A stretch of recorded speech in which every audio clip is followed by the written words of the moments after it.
Chapter 340. She hurriedly forced herself to withdraw her gaze and turned back to sit in front of the table. She murmured, "Beauty destroys the country, beauty destroys the country." Then she could put Daji aside for the time being.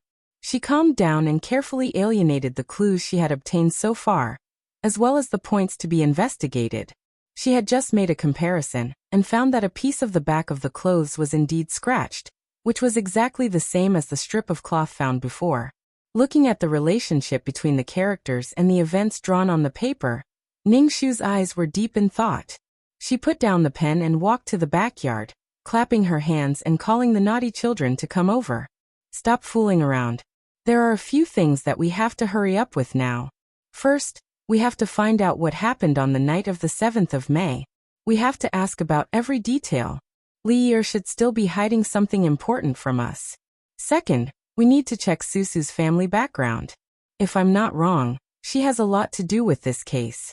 Third, we need to try to find the person who knocked Zhou Yang into the mud pit. Ask if anyone passing by saw it.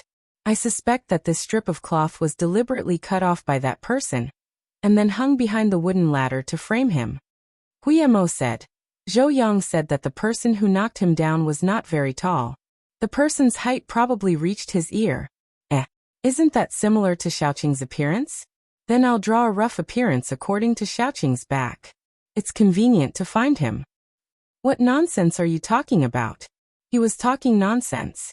Ningshu immediately hit him on the head and apologized to Tan Siwei on his behalf. "Xiaoqing, please don't lower yourself to his level. Children's words carry no harm." Huiyamo muttered, "Oh, I just said it casually. Do you have to be so cruel? And Xiaoqing has a good temper. No matter how I tease him, he won't be angry. How can he bear a grudge against me? Don't you think so, Xiaoqing?" Tan Siwei was stunned for a moment. He looked at Huiyamo with eyes full of surprise. It seemed that he was wondering why Huiyamo didn't get angry no matter how he teased him. However, his good upbringing still made him reply, "Oh yes, it's just a casual joke. It doesn't matter." Only then did Huiyamo realize that he seemed to have inadvertently revealed a flaw. He quickly shut his mouth and pretended to be stupid while admiring the beautiful shape of the beam. Ningshu pulled the topic back to cover for him. "In addition, we need to arrange a few people to keep an eye on Li Yi." Tan Siwei said, "Leave this matter to me. I will arrange for spies from the Supreme Court to keep an eye on her family." Ningshu said, "That's good. Susu is still in the Supreme Court. I'll leave her to you." Xian was responsible for taking people to investigate the details of the 7th day of the 5th lunar month. Tianwen was responsible for investigating Susu's background. Huema was responsible for investigating the nameless man who knocked down Zhou Xiang that day. Everyone received their respective tasks and dispersed. Ningshu and Xiaoqing stood in front of the famous double-faced Buddha in the Great Xianghua Temple. As usual, the Buddhist temple was full of pilgrims. Especially in front of the double-faced Buddha, there were countless believers. Pious sandalwood and everlasting lamps were burning everywhere. On one hand it was fate. Countless good men and women prayed for a good marriage in this life under the Buddha. On the other hand it was regret. Believers who had committed karma knelt in front of the Buddha with a heart full of remorse. They only prayed that the Buddha could be merciful and forgive their sins. The ground was full of tears. When such two completely different groups of people were put together, it was particularly unreal. The young Buddhist monk squeezed out of the crowd who had nowhere to go. He was sweating and saluted to the two. Ningshu returned the salute and said sorry for troubling the young master. She began to listen to him talk about what happened that night. That benefactress was very strange. He said, "That night, I was patrolling the temple. I did see the benefactress kneeling in the direction of the double-faced Buddha outside the wall of the temple for a night. I have seen a lot of pious pilgrims, but not many of them were like her. She didn't speak or light a lamp. She just knelt there with her hands clasped together and silently wept. I asked her to leave, but she didn't respond. I could only let her go. Every day in our temple, I got up at 2 in the morning to do morning prayers. When I opened the temple door, I didn't expect her to still be there. I went to ask her what happened. She said 3 words, I regret. Thereupon Xiaoxing asked, Why do you regret? Her face was very ugly. I then excused myself and left. In the end, I heard her say something in a low voice from afar. She kowtowed 3 times to the double-faced Buddha and silently staggered away. Xiaoqing asked, "What did she say?" I was a little far away. I didn't hear it clearly. It seemed to be because of betrayal. Chapter 341. Betrayal. These 2 words kept spinning in Ningxu's mind, causing her to be puzzled no matter how hard she thought. Betrayal was the opposite. Betrayal was the same. Going back on one's promise and going against one's heart was betrayal. Even if Li Yi felt that she had lost her innocence and implicated Zhou Xiang's reputation, she was forced by someone and not of her own free will. Thus there was no betrayal. But if the person she betrayed was not Zhou Xiang, then who could it be? As for the word regret that came out of nowhere, what exactly was she regretting? As she pondered, the carriage slowly stopped in front of the Jiang family's gate. After pondering for a long time without any results, Ningxu jumped out of the carriage first and walked over to the Jiang family's gate, banging on it. The servant asked, "Who is it?" "Ningxu of Duke Guofu." The door opened a small crack. "What is the matter?" "I have been ordered to investigate the case of the envoy's sudden death. I would like to ask. My family's Darren is on official business and is not at home. Please go back." The servant finished speaking without any trace of politeness. Bang! The door was closed tightly.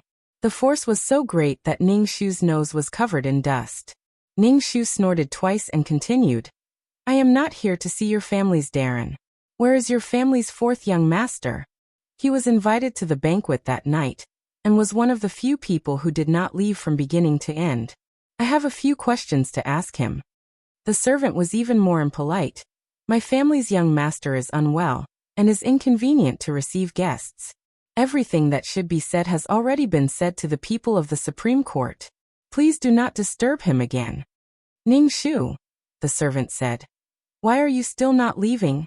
Our Jiangfu does not welcome those who come uninvited." It was said that the Prime Minister's residence was a 7th-ranked official. This minister's residence was not to be outdone.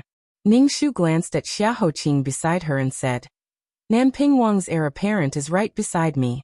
Are you sure you do not welcome him?" The people in the door were obviously in a panic. There was a flurry of footsteps inside. Not long after, the golden door finally opened. Minister Jiang personally came to welcome Xiaoqing. He wished he could bring Xiaoqing in like Buddha. Seeing Ningxu's mocking look, Minister Jiang immediately scolded the gatekeeper. "What's the matter?" Lady Ning was ordered by the emperor to investigate the case, but she dared to block the door without telling me. How preposterous. Lady Ning, please don't take offense. Hurry up and apologize to Lady Ning. Ningxu waved her hand and teased, "Minister, you worry too much. There is no need to be angry over such a trivial matter. After all, even a dog on the road knows how to rely on people's power. Minister, don't you think so?"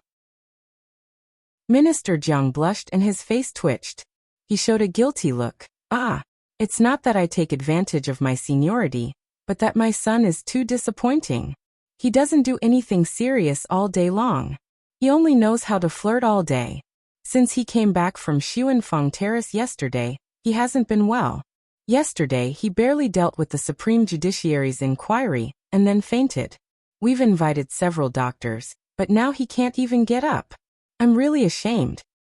Xiaoqing raised his eyebrows and said, "What's the emergency of your son?" Minister Jiang glanced at Ningxu, who was also curious. His face was even more embarrassed. He was simply ashamed to see people. "Prince Xiahou, the doctor said that his yang qi was exhausted too much and he was frightened. It's the disease of yang deficiency." Puff! Ningxu tried hard to hold herself back for a long time to not lose her composure. No wonder the Jiang family's door was closed and they didn't cooperate. It was too shameful. He had such a disease at such a young age. If word got out, how could he raise his head in the capital? Even someone as calm as Xiaoqing couldn't help but show a strange expression. "Don't worry, Lord Jiang. We're just going to ask a few simple questions. We won't provoke the 4th young master." Minister Jiang couldn't refuse, so he could only say, "Okay." This way, please. He personally led the way in front. Ningshu could finally see the fourth young master, who was out of control. His face was indeed pale, and his whole body was dripping with cold sweat. He was lying on the bed, and even breathing was too exhausting. Several doctors were brewing medicine beside him. Ginseng and monkshood were thrown into the medicine stove as if they were free. Minister Jiang was angry and distressed. Fortunately, he turned his back and didn't look. Let me take his pulse. Xiaoqing walked forward and said. The doctors didn't know who he was, but they felt that this person was extraordinary. They hurriedly lifted the fourth young master's weak arm and handed it to him. Ningshu knew that he was a genius, but she didn't expect him to be so good at diagnosing and taking pulses. Therefore, she curiously craned her neck to take a look. After taking the fourth young master's pulse, she probed the fourth young master's forehead and neck. Then she said, someone gave him an aphrodisiac in a large dose. Minister Jiang immediately turned around. Who wants to harm my son? Chapter 342. No wonder fourth young master Jiang was so brave that night and fought fiercely all night. Unexpectedly, he was drugged. No wonder Miss Wanwan said that fourth young master Jiang was especially passionate that night and refused to stop no matter how much she begged. It should have been the wine that was drugged, Ningshu said. That night's banquet was very crowded, but only fourth young master was drugged. This means that it was not in the food that everyone could eat, but in the wine. Fourth young master, do you remember the situation that night? Did you notice anyone touching your wine? Jiang Si weakly said. That night, other than His Highness the Seventh Prince who left the banquet early, everyone was very happy. I was forced to drink a lot of wine. Later on, I really can't remember clearly. I only remember that the people sitting on my left were the envoy and Miss Susu, and on my right was eldest young Master Tan. Father, I was wronged. As he spoke, Jiang Si's tears flowed down. Minister Jiang hugged him with heartache, and the father and son wailed loudly. Good boy. Father. Good boy. Father. Her ears hurt from the howling, and she could not get anything else out of him. Ningshu hurriedly pulled Xiaoqing and ran out of the Jiangfu thinking, no wonder Jiang Si could be raised to such a debauchee appearance. This father's contribution cannot go unnoticed. It was only when they were 1 li away from the Jiangfu that Ningshu's buzzing ears finally calmed down, and she rubbed her temples. What's wrong? Xiaoqing asked. Ningshu sincerely said, my daughter takes back her previous words. Compared to Jiang Darren, His Highness the heir's method of raising children cannot be more brilliant. Xiaoqing asked again, only this? Ningshu thought for a moment and said, His Highness's face is also very useful. Just now, it was all thanks to His Highness's presence. Otherwise, my daughter would not have been able to enter the Jiangfu today. Xiaoqing was still not satisfied. What else? Also, Ningshu did not know if she was overthinking it or not, but His Highness the heir seemed particularly different today. Could it be that he was acting spoiled? Ningshu looked at him and said, also His Highness looked very good in this frost-colored robe today. Xiaoqing smiled and said, you have good taste. She was a little dizzy from that faint smile. Her cheeks were dyed with a thin layer of red and her palms were slightly warm. Pour me a cup of tea, Xiaoqing said. All right. Ningshu hurriedly poured a cup of tea and handed it to Xiaoqing. When Xiaoqing took the teacup, he didn't hold it tightly for the first time.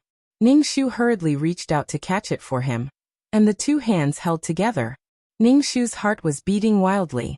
Her eyes first fell on their intertwined hands, and then unconsciously fell on his beautifully shaped thin lips again. She swallowed silently. No wonder King Zhou knew that Daji was a fox, but he could not escape from her evil hands. This was because some foxes in this world were born with the ability to take people's lives. There was one right in front of her. What to do? She seemed to be falling into the vixen's trap. Just as Ningshu was distracted, the curtains of the horse carriage were suddenly pulled open. Ningshu hurriedly retracted her hand, and the two separated. Heaven's Inquisition came in from outside, sweating profusely. He picked up the teapot on the table and poured the tea into his mouth. When the teapot was empty, He wiped his mouth and said with a smile of exultation, "Can you guess? Oh my God, Susu is actually the descendant of that female ghost." After he finished speaking, he realized that the atmosphere in the carriage was a little strange. He secretly glanced at Shitsi's expression, and the alarm in his heart rang. He hurriedly wanted to leave. Xiaoqing said lightly, "Since you're here, you can leave after you finish speaking." Heaven's Inquisition. It seemed that he was going to be beaten for making a mistake. What should he do? "Huiyamo, Hien, someone come and save me." Ningshu suppressed the heat on her face. Business was more important, so she said seriously, "Which female ghost?" "Shui Hongyi." Heaven's Inquisition replied. He was still a little shocked. To be exact, she's the descendant of the Shui family. Shui Hongyi's ancestors were famous generals in the founding of our dynasty. Although the Shui family was not as glorious as their ancestors, it was still a general's residence. It was indeed a famous family. Susu's father was once a retainer of the Shui family. 24 years ago, General Shui was accused of colluding with the enemy and was executed by the emperor. His trusted subordinates were all demoted to slaves and could never rise again, including Susu's father. Now almost all the people of the Shui family are dead. That's why I said that Susu is barely the descendant of Shui Hongyi. Chapter 343. Why is it Shui Hongyi again? This was the first thing that came to Ningshu's mind after hearing the story. She had thought that Shui Hongyi was just a cover used by the murderer to cover up his crime. Who would have thought that one after another, people related to the case had deep connections with her? The old woman who was skinned and died was her servant when she was alive. The procuress of Xuanfeng Terrace used to be her old acquaintance from the same brothel. Now Susu is also related to her. This is already the third person related to Shui Hongyi. Xiaoqing nodded. His brows showed that he was deep in thought. Ningshu said, "Could it be that we were investigating in the wrong direction from the beginning?" She immediately denied this conjecture. But Li Yi and Zhou Xiang have nothing to do with Shui Hongyi. Why was she chosen to be the target of the blame? Xiaoqing said, "Perhaps this relationship was hidden very well, and we didn't discover it. Or perhaps, the two were indirectly related through another person or another matter. In short, from the current situation, this Shui Hongyi is worth our time to investigate." Tianwen thought of something and joked, "Speaking of this Shui, Xiaoqing Tan's cousin seems to also have the surname Shui. Could it be another person related to Shui Hongyi? Although my cousin's surname is also Shui, it's not that Shui family. It's the Shui family of Dingzhou. She's my aunt's daughter. Please don't misunderstand." When they returned to the Supreme Court and asked Tan Siwei about Shui Qiongwei, Tan Siwei hurriedly explained, "Although Qiongwei looks a little naughty, she's actually a very sensible child. Since she came to my house at the age of 5, I've watched her grow up. A case like the sudden death of an envoy, a little girl like her couldn't have been involved. Really, I can guarantee it with my life." Seeing that Tan Siwei was so anxious that sweat was about to come out of his forehead, Ningshu hurriedly said, "Xiaoqing, don't worry. I just suddenly thought of it and thought it was a coincidence, so I asked. Now that I know the truth, I don't want to misunderstand." Tan Siwei was relieved. He wiped the sweat from his temples and said, "That's good, that's good." He continued, "So Shufer wants to dig up Shui Hongyi's old case and investigate it again?" "Yes. The case that Shui Hongyi committed that year was quite sensational at the time, and there should be a record of it in the Supreme Court. If possible, I would like to ask Xiaoqing to send someone to take me there." "That's not a problem. I'll go with sure." Ningshu said, "Xiaoqing is busy with official business. I can look for him myself." Tan Siwei said eagerly, don't worry. This case is the most important thing right now. How can I watch you work alone? It's almost evening now, and we don't have much time left. One more person is one more helper." Ningshu glanced at Xiaoqing behind her. Seeing his calm expression, she said, "Go." Ningshu relaxed and said, "Then I'll have to trouble Xiaoqing." Just as she was about to leave, she thought for a moment and ran to Xiaoqing's side. She said, "Your Highness, please rest. I'll be back soon." Then, she walked with Tan Siwei into the Supreme Court's archives. In the early summer evening, the weather was a little stuffy. The slanting sun shone into the room through the window lattice and sprinkled on Xiaoqing's lapel. It seemed to dye the cold frost with a layer of light orange. It was such a charming and warm color, but it made his lips appear even paler and colder. The brocade covering his eyes fluttered lonely in the rare evening breeze. After a long time he said in a low self-deprecating tone, "A blind man." Chapter 344. In the archives of the Supreme Court, there were records of all the serious cases that had occurred in the Yu dynasty since the founding of the country. Opening the door to the storeroom and walking in, Tan Siwei pointed to the 3 rows on his right and said, "The records of more than 20 years are all here." Ningxu nodded. Just walking past the rows of record shelves, she seemed to smell the blood and tears that had been hidden in the records for many years. There were tens of millions of people in the Yu dynasty. Just the number of serious cases that occurred each year numbered in the hundreds. All of them were stored in the Supreme Court's enormous archives and cleaned up every 50 years. Fortunately, Xue Hongyi's record was still there, but it would be difficult to fish it out from the sea for a while. Ningxu and Tan Siwei each stood at the head of the bookshelf and the other at the end. They had a few officials from the Supreme Court helping them. In order to facilitate the search, the bookshelves were lit with candles, which were as warm and orange-red as the sunset outside. Tan Siwei piled the files he had read into a small mountain, and when he was done, he put them back into the bookshelves. After flipping through hundreds of books, he rubbed his tired eyes and looked to the side at Ningxu's quiet and serious face not far away. The flickering candlelight outlined the beautiful curve of Ningxu's face.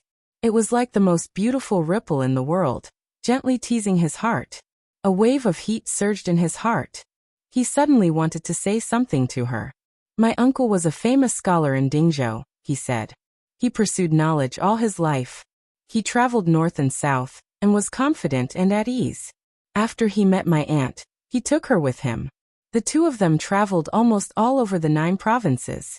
They were both strange people in the eyes of the world.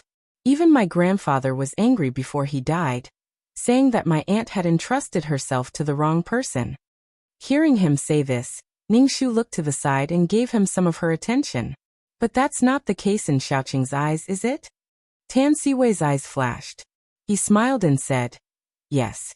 The first time I saw my uncle was when I was 4 years old. He and my aunt walked all the way from the northern wasteland to here. It took them half a year to get here.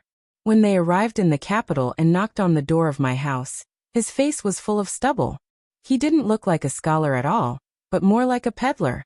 The housekeeper confirmed it 3 times, and only dared to invite them into the house when his aunt took off her veil hat.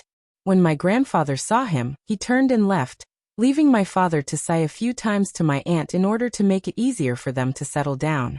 The first time I saw him, I felt like a stranger. I hid behind a stone pillar to look at him. When he saw me, he laughed and walked towards me. His 2 rough hands lifted me up into the sky. Before that day, no one had ever told me what it was like outside of the capital. Outside of Great Yu, there were countless cities and countries, large and small. In addition to the wide, flat and boring bluestone roads, there were also towering mountains that reached into the clouds and endless oceans. Moreover, no one has ever told me that not everyone has black eyes and black hair like us. There are countless kinds of people in the 9 regions, and there are countless ways to live. The first time I heard it, I was stunned. Just by listening to Tan Siwei's description, Ningxu also felt that he was a very wonderful person. She smiled and said, "No wonder Xiaoqing later set his goal of traveling to the famous mountains and great rivers." Tan Siwei rubbed his hands in embarrassment and said, "Yes, my father always thought that I was fascinated by the mountains and rivers. I didn't dare to tell him that when I was 4 years old, I was already fascinated." I looked at his face full of stubble, but his bright smile. I looked at my aunt, who used to be as delicate as a flower, because he had become a different person. Her face was no longer as white and smooth, but her smile was more beautiful than before. I thought to myself, if only I could become a person like her in the future. Regardless of whether he was a swordsman in a novel, a doctor in a book, or just a simple traveler, he would go and see all the interesting things in the world. Every person born by the heavens, and even different places. Every grain of sand had a different appearance. When I was 20 or 30 years old, I could meet a woman like my aunt and ask her to become my wife. Even if I didn't have an afterlife, it would be a great fortune. Chapter 345. After he finished speaking, Tan Siwei said somewhat shyly, "I'm so unambitious. I've embarrassed myself in front of you." Ning Shu smiled and said, "If a person has no ambition, even if he reincarnates 10,000 times, he will only live the same life as he did in his first life. He will be like a walking corpse. Xiaoqing's wish is more meaningful than most of us. How can I not laugh at it?" Tan Siwei had been ridiculed by countless people since he was young. Some said that he was the son of the prime minister and was admired by tens of thousands of people, but he didn't know how lucky he was and that his brain was damaged. There were also some who said that he had deviated from the norm, that he was strange, and that he was really a weirdo. Even his parents would invite doctors and teachers to his house every few days to try and cure his whimsical dream. In his impression, Ning Shu was the first person to tell him that his wish wasn't laughable, and that it was worthy of respect. The warmth in his heart grew stronger, and he was also touched. It was as if he had searched for a long time in a vast sea of people, and finally found someone who understood him. Tan Siwei's eyes flickered, and he continued to pour out his heart. "Since I was 12 years old, I began to try and leave my home, but I failed time and time again. In the end, I became the laughingstock of the entire capital. When I was 16, I made a promise with my father. If I could follow his wishes and become an official within 8 years and sit in his position, I could resign and leave the capital to do as I pleased. That was the only choice I could make at the time, so I agreed. At the time, I thought that as long as I worked hard, I could do it. But later, I realized that I had overestimated myself. Not to mention 8 years, I'm afraid that I won't be able to fulfill my promise with him in my entire life. Because I'm not cut out to be an official. Many people outside say that I'm experienced in doing things, that I'm considerate in all aspects, and that I'm very much like my father. But what they don't know is that it was actually my elder brother who secretly reminded me of these things. Compared to me, he's actually the one who can satisfy my father's expectations. From the beginning to the end, I've always been that ridiculous Tang Tang who wanted to fly into the sky with a big kite on my back." Ning Shu shook her head disapprovingly when she saw his face filled with loneliness and self-mockery. "Xiaoqing is too modest. I already know that yesterday at Funing Palace, there were nearly 100 officials present, but not a single one of them dared to step forward and accept this case. Only Xiaoqing was willing to take on this responsibility, and even spoke up for me in front of Assistant Minister Wang. This kind of bravery is something that many marquises cannot compare to." Tan Siwei smiled and said, "You don't have to comfort me. Even if I know it's a joke, I will still work hard." He paused and instinctively took a few steps towards Ning Shu. If I'm really lucky enough to fulfill my promise with my father and leave the capital, are you willing to?" A short sentence was spoken in a disjointed and uneasy manner. He raised his eyes and looked nervously and expectantly at Ning Shu. Finally he asked, "Are you willing to travel with me?" 2 bookshelves away, they could hear the sound of the other officials quickly flipping through the files. Tan Siwei's trembling voice was not loud, but he had already mustered the greatest courage in his heart. Looking at his puppy-like eyes, Ning Shu froze. Her heart rolled back and forth for a long time. She put down the half-flipped file in her hands and walked in front of Tan Siwei. She solemnly bowed to him and decided to be honest with him. "I'm sorry. I lied to you about one thing and caused you to misunderstand. Actually, the person who was chatting with you in the prison wasn't me." Tan Siwei's eyes widened, and he revealed a startled expression. Then his eyes flashed and he finally understood Ning Shu's completely different attitude from before.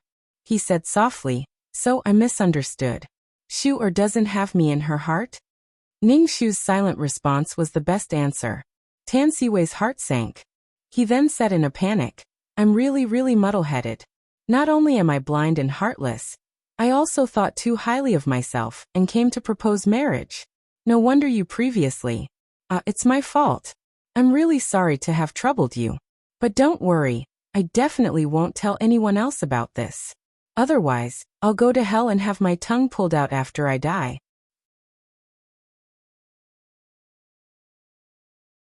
Chapter 346. He was the one who was fooled and should be apologized to, but he swore and swore that he was sorry. This man was really a gentleman. Ningshu felt even more apologetic. She bowed again and said, Huema was naughty and immature. He fooled you.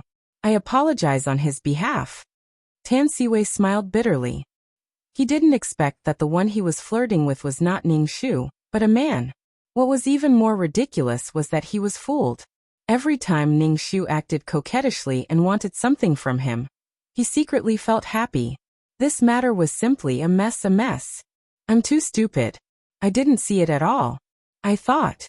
Tan Siwei stopped halfway and waved his hand with a bitter smile. He picked up a file at random and flipped through it a few times. He gathered his courage again and said, Shu, do you have someone in your heart? Instinctively, a fairy-like figure floated in his mind. Just thinking about it made him feel sweet. Ningshu had to tell the truth and said, Yes. Tan Siwei's hand tightened. Have you decided to marry each other? Not yet. Tan Siwei let out a long sigh. Then, before you really make a decision, can you please let me continue to admire you? I know it's presumptuous, but I really can't control my heart. I'll try not to trouble you. If I've accidentally troubled you, just tell me. I'll stay away. His tone was so humble that Ningshu felt even more guilty. Xiaoqing, you don't have to be like this. There are so many good women in the world. You'll definitely meet someone 10,000 times better than me in the future. Tan Siwei laughed. Back then, my mother said to my aunt, There are so many good men in the world. Why did you choose my uncle? My aunt said, If you don't like it, no matter how good the man is, it has nothing to do with you. If you like it, no matter how bad it is, it's the best in the world. His simple and sincere tone was as clean as the most transparent ice in the heart of the snow mountain. Ningshu didn't dare to look into his eyes. A gentleman like Tan Siwei shouldn't be delayed by her. Giving him even the slightest bit of hope, and keeping him hanging, was an extremely despicable act. So she hardened her heart and said, But I've already met the best. Tan Siwei's eyes darkened again. But this time he didn't back down. Please give me one more chance. Let me fight for it. Even if I can't, I'll be worthy of myself. Ningshu didn't know how to respond to such a determined Tan Siwei. Xiaoqing. Lady Ning. Found it. Xue Hongyi's dossier is here. On the other side of the room, a deputy suddenly shouted excitedly. Ningshu and Tan Siwei looked at each other, and immediately jogged over. After more than 20 years, the file was completely yellow and brittle. When it was slowly opened, one could almost hear the sound of the warp and weft of the paper breaking. And the content recorded in it finally appeared in front of Ningshu after crossing the river of time. After reading it word by word, Ningshu's expression gradually became serious. She raised her head and saw Tan Siwei's expression of astonishment. Here's the reason why His Majesty punished her family. Someone intercepted a secret letter written by her father, Xue Hozhao, in collusion with the enemy's general. It was delivered to His Majesty through the hands of the Zhu family of the loyal and brave Marquis. That enemy's general was the envoy who later rose to prominence in southern Yan, and died on the roof of Xuanfang Terrace 2 days ago. Chapter 347. It's impossible for Xue Hozhao to collude with a foreign country. Hearing what was recorded in the file, Xia Hoqing immediately denied. The Xue family has been a general for generations, guarding the country. Their hands are stained with the blood of many soldiers of the Southern Yan Kingdom. Everyone in the Southern Yan Kingdom will change their faces when they hear about Xue Hozhao. They can't wait to eat the bones and drink the blood of the Xue family. With such a deep hatred, it's impossible for the Xue family to collude with the Southern Yan Kingdom. Moreover, the ancestors of the Xue family were the founding ministers of the country. The great ancestor emperor bestowed them with an iron certificate, and the general's mansion was hereditary. The glory of the Xue family has reached the highest level. There's no benefit in colluding with the Southern Yan Kingdom. Unless he was bewitched and lost his mind, he would never make such a stupid decision. Ningshu also felt the same way. Therefore, the biggest possibility is that the envoy set up a vicious trap back then. He used a forged secret letter and borrowed the hands of our great Yu people to kill our most outstanding general. In the end, he led his southern Yan soldiers to victory. And the Shui family was charged with treason. Their whole family was overthrown, and their reputation was spurned for 100 years. Guillermo couldn't understand it at all. Even I found something wrong with such a simple scheme. Why didn't anyone notice it at that time? First, the person who presented the secret letter was not someone else, but the Zhu family, the loyal and brave marquis, who had been friends with the Shui family for many years and had arranged marriage. Such an act of placing righteousness before family unknowingly increased the persuasiveness.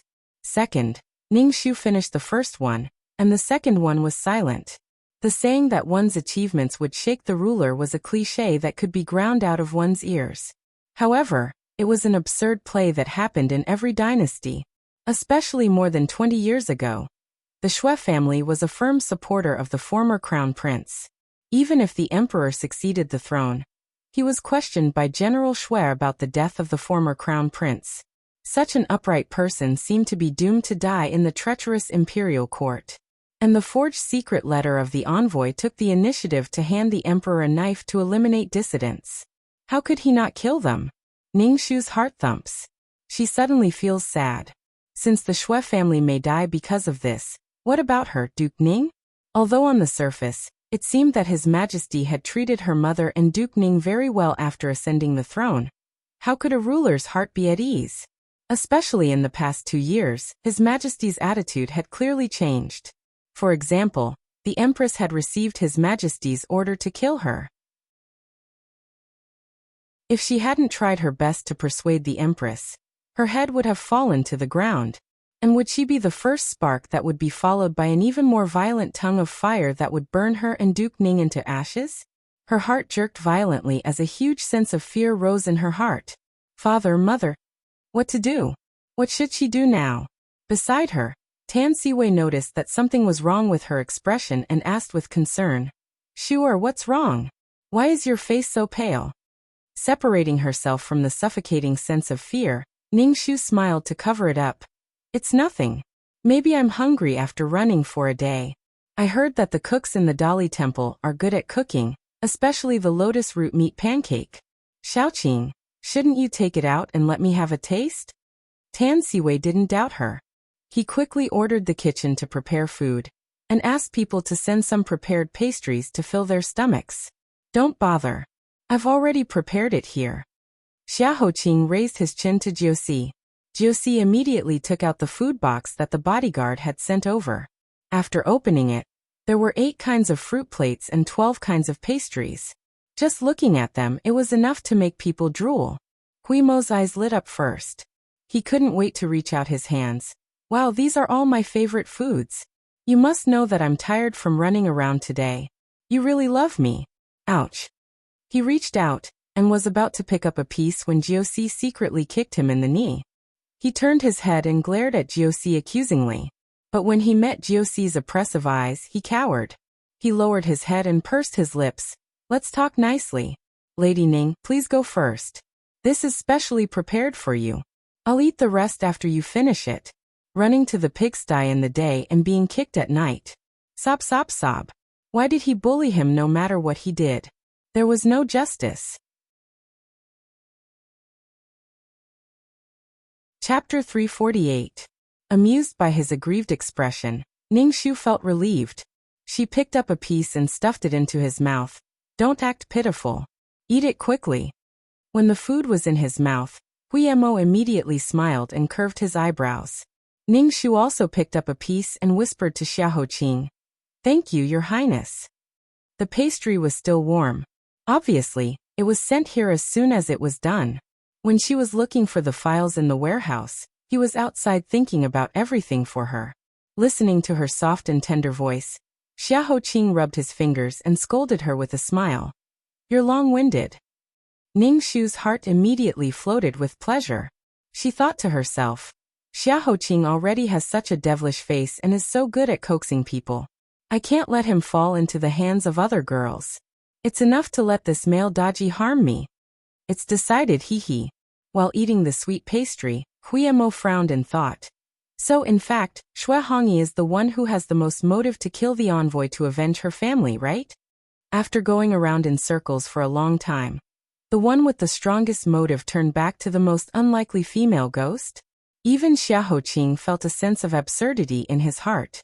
His bony knuckles rhythmically tapped on the armrest. How many descendants does the Xue family have? Tan Siwei opened the file and read it in order. Because of the great ancestor emperor's edict, General Xue was beheaded. General Mansion's family members were demoted to commoners. The rest of them were sent to slave status. Forced by the Zhu family, Xue Hongyi fell into the secular world. She had a younger brother who was 11 years old, and a younger sister who was 5 years old. Mrs. Xue and her 2 younger sons settled in the wasteland in the suburbs of the capital, and made a living by farming. Later, her younger sister died of an illness. Not long after, Mrs. Xue died of depression. Only her younger brother Xue Ran survived under the care of Xue Hongyi. After that, Xue Hongyi committed suicide. Xue Ran's whereabouts were unknown. Someone once said that they saw his body in the mountains, and it was eaten clean by wild dogs. Hearing this, Huema sighs again and again. Oh, the Xue family is really miserable. Tan Siwei said, General Xue had 2 trusted generals when he was alive. One died in battle. The one who survived is called Bai Hong. He is Zunfangtai Susu's father. After Tan Siwei finished reading, he continued, but Susu has a maidservant's testimony. When the envoy died, Susu stayed in the room and did not take a step out. Everyone fell into a brief silence. As the investigation deepened, wave after wave of people were forced into the situation, and gradually walked into an unfathomable situation. And who else was connected to that invisible chain? No one knew. Ningxu thought for a moment and said, I remember that Xue Hongyi was once engaged to a scholar when she was alive. What was that scholar's name? Tan Siwei read the dossier from beginning to end again. Let me see. This dossier isn't finished. There should be another one. I'll go look for it in the storeroom tonight. I'll give it to you as soon as I find it. Ningxu nodded and said to Huema, You just went to inquire about the unknown person who knocked down Zhou Xiang. Did you find anything? Speaking of that person, Huema could not help but sigh. Don't mention it. I walked around the Western market and asked countless people. I even gave out my salary for a few months, but I didn't get anything. Only the old lady who sold embroidery nearby said that she seemed to have seen the scene. But the person kept his head down deliberately, and it was dark. In the blink of an eye, the person disappeared into the crowd. She vaguely saw that the person was holding something shining with silver light in his left hand. She could only be sure that the person was a man wearing gray silk clothes. He was not fat. Left hand? Using a knife to quickly cut a strip of cloth from Zhou Xiang's body requires a very precise strength and agile speed. This means that this person is very likely to be left-handed. If he can afford to wear silk clothes, his family should be well off. There was no trace of a flaw in the process. He quickly mixed into the crowd and hid in a corner. This means that he is very familiar with the terrain of the Western market. Either he often goes there, or he was prepared. Based on these few simple sentences, even Ningxu could only extract so much useful information. Vague too vague. This person, she really did not know whether to praise him for being resourceful or insidious. The sunset glow in the sky had disappeared. Thousands of stars shone quietly in the dark blue sky.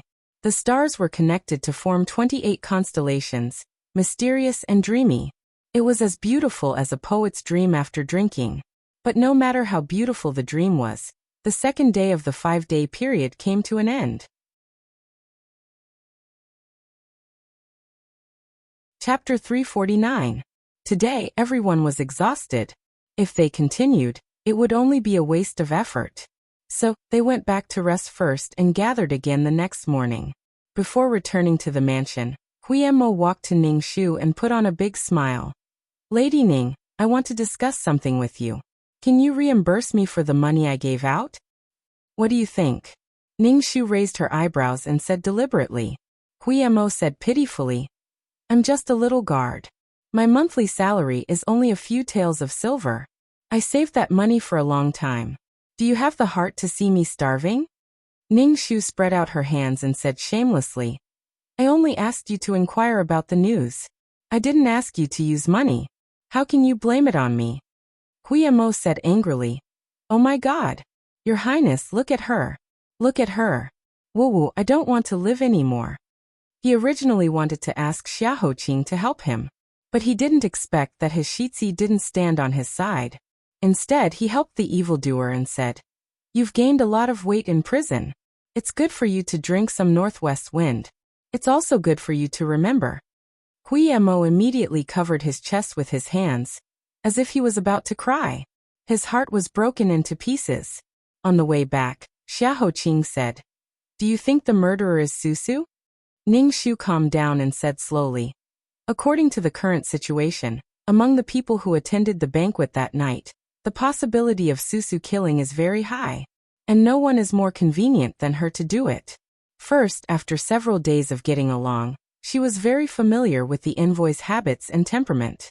Moreover, they had several intimate contact. The envoy was almost unguarded against her. No one is more convenient than her to kill. Second, according to the testimony of fourth young Master Jiang, the envoy and Susu were sitting next to him that night. It was just a feint to put the aphrodisiac in his wine. Fourth young Master Jiang's passionate noises were used to cover the sound of the secret passage opening and closing. At the same time, the weak cry for help that the envoy may have made before he died was completely covered. Third, the motive for the murder. Her father's generation was a retainer of the Shui family, a trusted aide who had sworn loyalty to the death. It was reasonable for her to avenge her master. Apart from this, if it weren't for the envoys, her father wouldn't have been implicated by the Shui family and become half dead. She wouldn't have been reduced to dust and live a life worse than death. His hatred overlaps, and his killing intent is obvious. Xiaoqing heard the unfinished meaning in her words. But you still have doubts. That's right. Ningshu nodded as Hao Run had guessed her thoughts. There are still a few things that I can't figure out.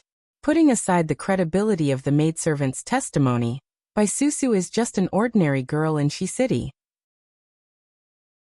She's not even a top courtesan. Where did she get the fragrant bone softening powder? A poison that ordinary people can't possibly come into contact with. If she had this poison in her hands, how could her father be paralyzed in bed? Also, if she killed someone, why didn't she choose someone else but Li Yi and Zhou Yang as scapegoats? There shouldn't be any enmity between them. Xiaoqing gave her a new message. By the way, I ordered someone to secretly investigate the Li family during the day, and found a few unfinished sachets in her house. This sachet is very similar to the one that Forsythia sent from prison. It's very similar to the one that Bai Susu always carries with her. Especially the way it's tied is almost exactly the same. Ningshu was shocked. Bai Susu and Li Yi's relationship is not ordinary. They exchange sachets. It's very likely that they are friends. Her eyes flashed with deep surprise, and then she frowned even more. But this is even more unreasonable. Li Yi was humiliated on the way back, because she sent the jade hairpin flower to Susu that day. If they really have a personal relationship, Bai Susu, as a friend, should feel guilty. Why would she frame her friend?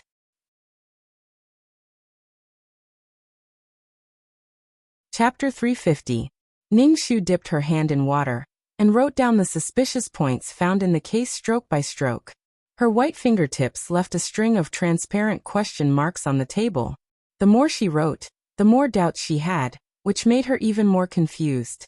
The first two cases had at least 10 days for her to slowly unravel the mystery, but this time, there were only 32 hours left in 5 days.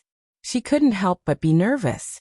If this case couldn't be solved on time, it didn't matter whether she was dead or alive, but would it become the fuse that directly destroyed her entire Duke's public house? The price was too high. She couldn't gamble, and she couldn't afford to gamble. A hand reached over and grasped her fingers that kept moving. The owner of the hand said, "Don't think about it for the time being. Tomorrow morning, Shiyan and Tianwen should have some results. Before that, let go of your brain first." Juicy said that the sunset was beautiful today, so the moon should be good tonight. Take a look for me. That hand belonged to Xiaoqing. As soon as it grasped her fingertips, it was like the 5 fingers of a zither player gently waving. It tickled her heartstrings. A little bit of sweetness, a little bit of sourness, a little bit of numbness.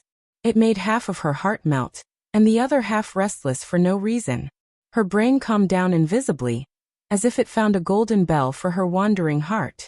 Feeling the warmth from his palm, Ningxu closed her eyes and exhaled softly. When she opened her eyes again, she smiled and said, "Okay." She raised her left hand to lift the corner of the curtain and looked out.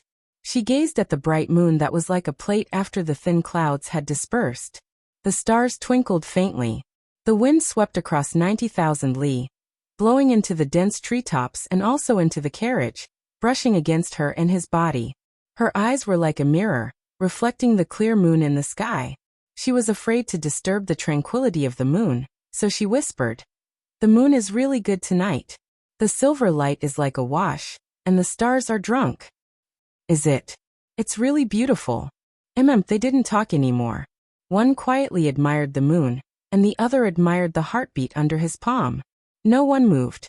The white brilliance of the moon silently poured on their intertwined hands, as if it should grow together. As usual, the carriage stopped in front of Duke Ning. Ningxu thought for a moment before getting off the carriage and asked, "Has your highness ever coaxed other girls like this before?" When Xiaoqing heard this, he raised his eyebrows and said with interest, "Of course there is." The jealousy in Ningxu's heart suddenly overflowed. She questioned, "Who is it?" The corners of Xiaoqing's mouth curled up slightly. "The youngest daughter of the wet nurse in the residence. She's only 4 years old." Ningxu blushed slightly after drinking a mouthful of vinegar for no reason. Fortunately, her face was naturally as thick as a city wall. She didn't mind and instead said domineeringly, "Then you're not allowed to do that in the future, even if it's a little girl." Xiaoqing's finger was propped on the side of his forehead. Finally, a rare smile appeared on his lips. It was like a strong wine that could make people drown in it with just a glance. He said in a flirtatious manner, "Okay." This one word made Ningxu dizzy for a long time.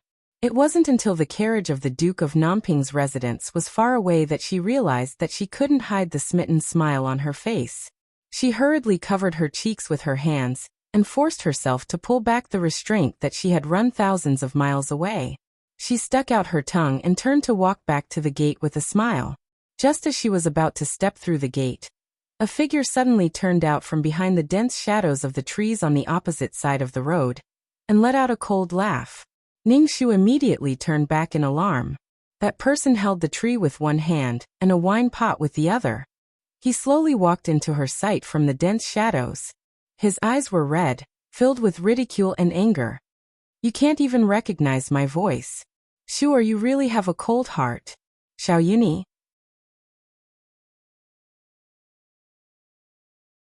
Chapter 351. Time was really a hand that flipped the clouds and rain. She had unknowingly changed her appearance. Now that she saw Xiaoyuni again, she actually sighed as if a lifetime had passed.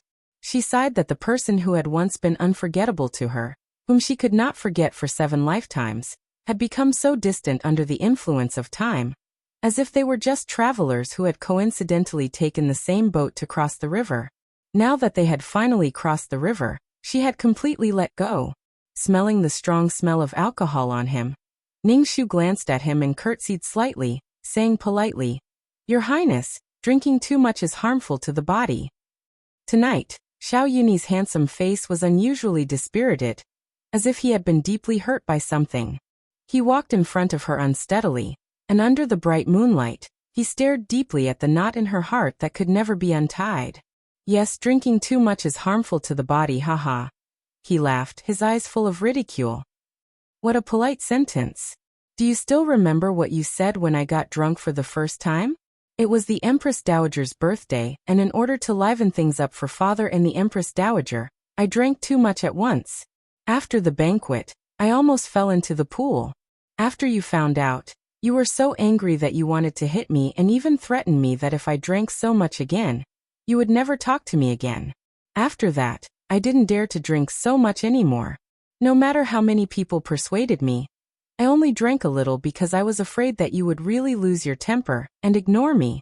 But now that I've really drunk too much, you won't ignore me anymore. Instead, you just politely said that drinking too much is harmful to the body. It's ridiculous." The wine pot in his hand smashed into the corner of the wall with a bang, and the broken pieces splashed everywhere, just like his broken heart. Ningshu instinctively took half a step back, avoiding the broken pieces. "Your Highness, you're drunk and should go back to rest. I'd better send someone to escort you back to the prince's residence." As she spoke, she turned around to call for the servants, but a scorching hand pulled her back from behind. The owner of the hand had a pair of bloodshot eyes as he unwillingly questioned her. "You want to run when you see me? Didn't you smile at Xiaoqing just now? Why is it that when you're facing me, you don't even know how to curve your lips and brows? And the further away from me the better. Sure, have you forgotten? In the past, you would only smile at me like that. Now you've given that smile to other men, to Qi Huijin, to Cloudleaf, to Tan Siwei, who you just got engaged to. Oh right, and to Xiaoqing. But not me. Why? You tell me why." Ningshu frowned and said, "Sixth Highness, you're really drunk. Please let go of me. You're hurting me." Xiao Yuni's eyes were filled with complexity and pain. "I'm not drunk. I'm more awake than ever today. A few days ago when you were in prison, I went to see you. You might not know this, but after you said those heartless words to me, I secretly instructed the officials of the Ministry of Justice to continue with the execution. As long as they don't beat you to death or cripple you, it's fine until you admit your mistake. I thought that I could really harden my heart and teach you a lesson. I would break your wings and let you have a taste of the sufferings of the world. In the end, you would obediently return to my side and be a sparrow in my cage that doesn't need to experience the hardships of the world. I thought I could. But I failed. On the third day after that day, I finally couldn't endure the torment in my heart. I ran to Father's side palace and knelt for 5 days. I knelt until my knees were almost crippled before I finally begged him to be soft-hearted and forgive your punishment. He also agreed to let you out in half a month, including yesterday. It wasn't that I didn't want to speak up for you, but because of my leg injury, by the time I rushed to Funing Palace, the dust had already settled. I couldn't even catch up with your back. Look, I've lost to you once again. From that day 11 years ago, I was destined to lose to you. I was willing to endure it. But why did you run away halfway?"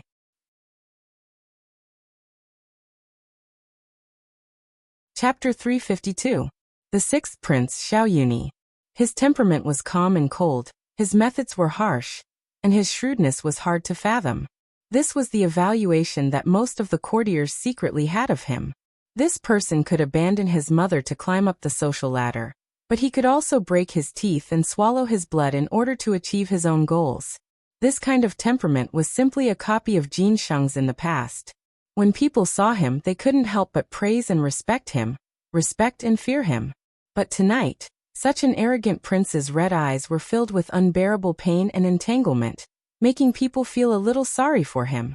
Looking into his eyes, looking into the whirlpool that carried countless memories of their past, Ningshu couldn't help but be slightly stunned.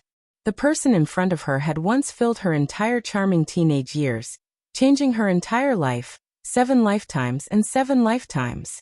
He was a nail in her bones, a brand that she was destined to be unable to cut off, making her who she was now. 300 years was not a blink of an eye. Before she met Xiaoqing, her temperament, her way of dealing with people, and even her intense hatred and resentment, her love for him, her inability to get what she wanted, and so on had all been imperceptibly influenced by him. If she hadn't met him, perhaps she wouldn't be who she was now. She could never deny this. A slight sourness came to the tip of her nose. A moment of silence for the past. Ningshu turned her head away and said softly, "In the past I was young and ignorant, saying a lot of nonsense and doing a lot of foolish things that crossed the line, causing your highness to misunderstand. The past is like a flower that has left its petals, melting snow. No matter how beautiful it is, it can't be chased. Your highness, we've both grown up. Why don't we each look forward?" Xiao Yuni's eyes turned even redder. Look forward. You can look forward, but I'm still standing alone in the same place. How do you want me to look forward? Ning Shu, I want you to speak the truth today. Can you deny that you loved me? Faced with his question, she took a silent breath and turned back to look at him. She nodded. I admit that I once admired you. Under the moonlight, she let out a soft sigh, like a drop of dew falling into the soil along the veins of a leaf, mixed with a touch of sadness. But that's all because I was young and frivolous, self-righteous when I didn't know my limits. In fact, we've never been the same kind of people. You have your open road, I have my single plank bridge. What I yearn for is a simple and ordinary life, where we help each other in times of need, where 2 inches of fine black hair will turn white together. You, on the other hand, are destined to walk a glorious path to the top. The path was too narrow for 2 people to walk on. Even if you and I were to forcefully hold hands, one of us was destined to fall into the endless abyss. Since that's the case, why don't we part ways here? That way, we can be considered to have completed our past relationship. At least it won't be a complete mess, and in the end, it will only be filled with disgust. Xiao Yuni's heart turned cold, as if a knife had pierced through his chest. That knife had left after stabbing him, leaving him with a large bloody hole. A gust of wind blew past him, making his limbs turn cold from the pain. His Adam's apple bobbed hard, as he glared at Ning Shu angrily. Ning Shu was touched by that gaze, and broke free from his grip. She turned to leave, but he pulled her into his arms with even more strength. Behind her, right by her ear, he growled hoarsely. What did I do wrong? Just because I'm not willing to give up fighting for that position for you? Do you know, even if I'm willing to give up, I'm already standing in such a position, standing halfway up the mountain. Even if I want to turn back, there's no way for me to go. Sure, why can't you think for me? Do you think Imperial Mother will leave behind a useless prince? There's still 8th royal brother, 12th royal brother, and 14th royal brother in the palace. They're still young, and they still have unlimited hope. If I'm useless, how can I live?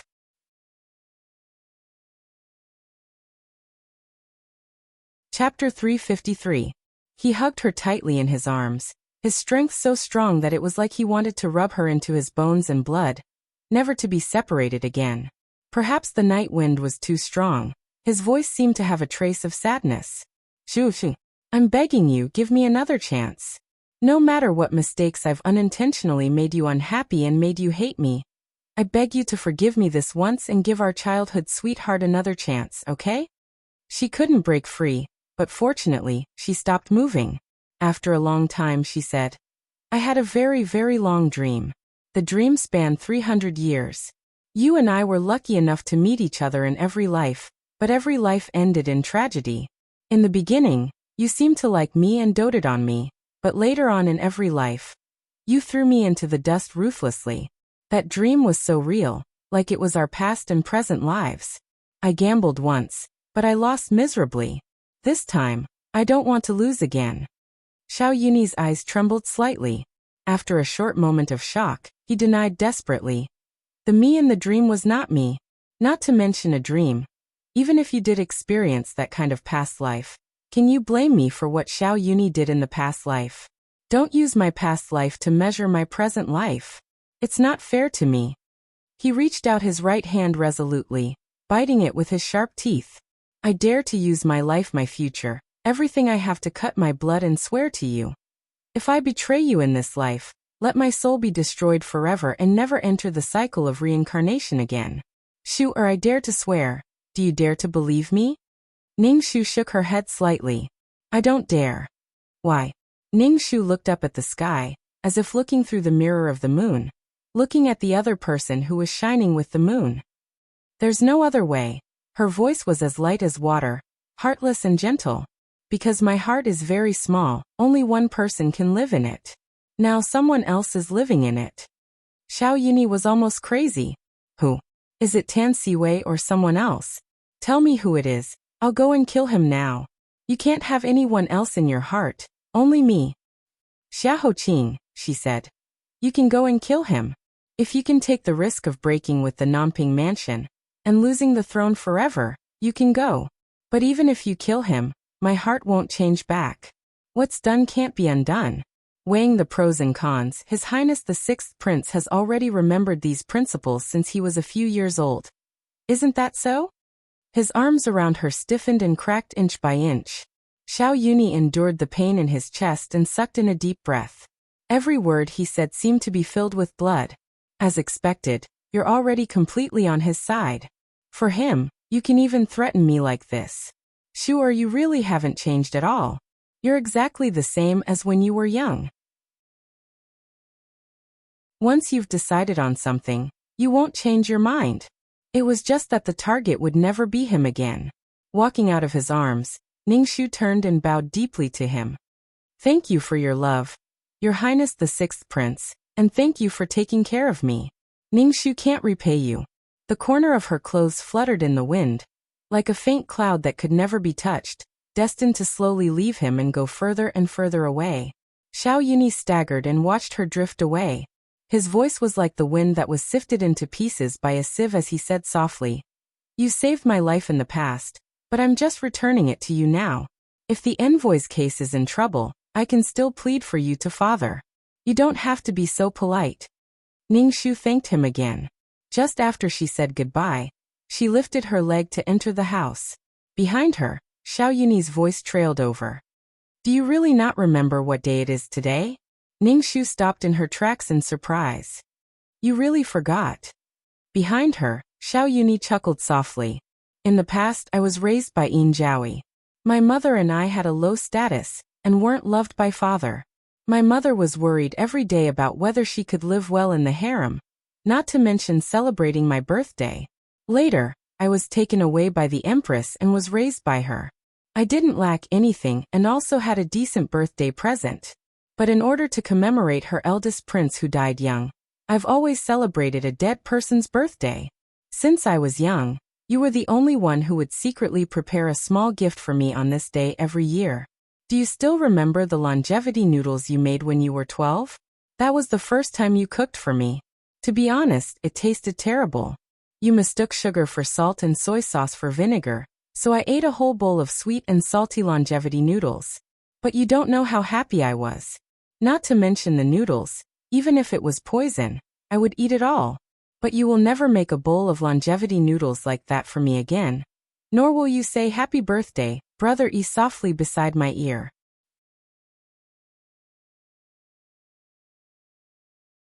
Chapter 354. Ningxu looked back at the person behind her from a distance that was neither close nor far.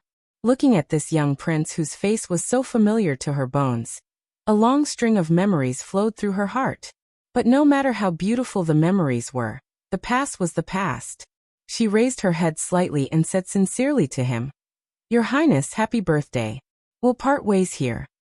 The gates of the Duke's estate creaked and completely isolated them, taking away the last piece of Ningxu's fluttering clothes.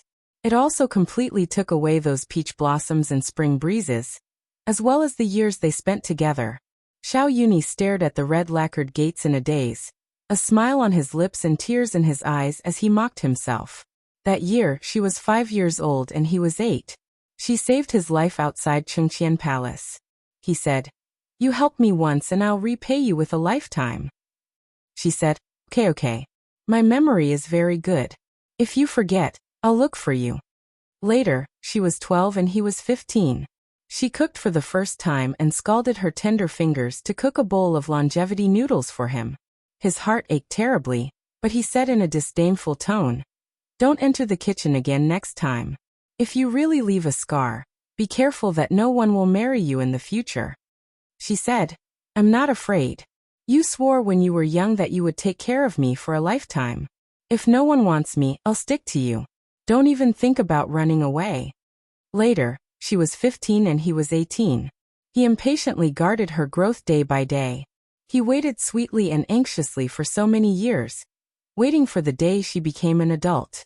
He was full of anticipation as he rushed to the Duke's estate with a jade hairpin that he made himself, ready to put it on her head and let her stick to him for a lifetime. But she didn't care anymore. Xiao Yuni, you were indeed the one who was least needed since you were young. The young prince spread his fingers over his face and laughed. His laughter was full of mockery and unfairness, and his face was full of tears. Behind him, a eunuch ran over from afar and glanced at him with some fear. He whispered, "Your Highness, let's hurry back. If the Empress finds out that you're still outside this late at night, and even discussing your birthday at Duke Ning's door, I'm afraid she won't be happy." Xiao Yuni turned back darkly. "Ever since I was 8 years old, I've been doing everything according to what she wanted me to do. I've done everything that could satisfy her. I've been a template prince that could make her nod her head, but I've never been myself. Now, I can't even stand here for a while." The eunuch fell to his knees and said in fear, "This servant doesn't dare. It's just that, Your Highness, you've spent 10 years of effort to build a dam of 1,000 miles.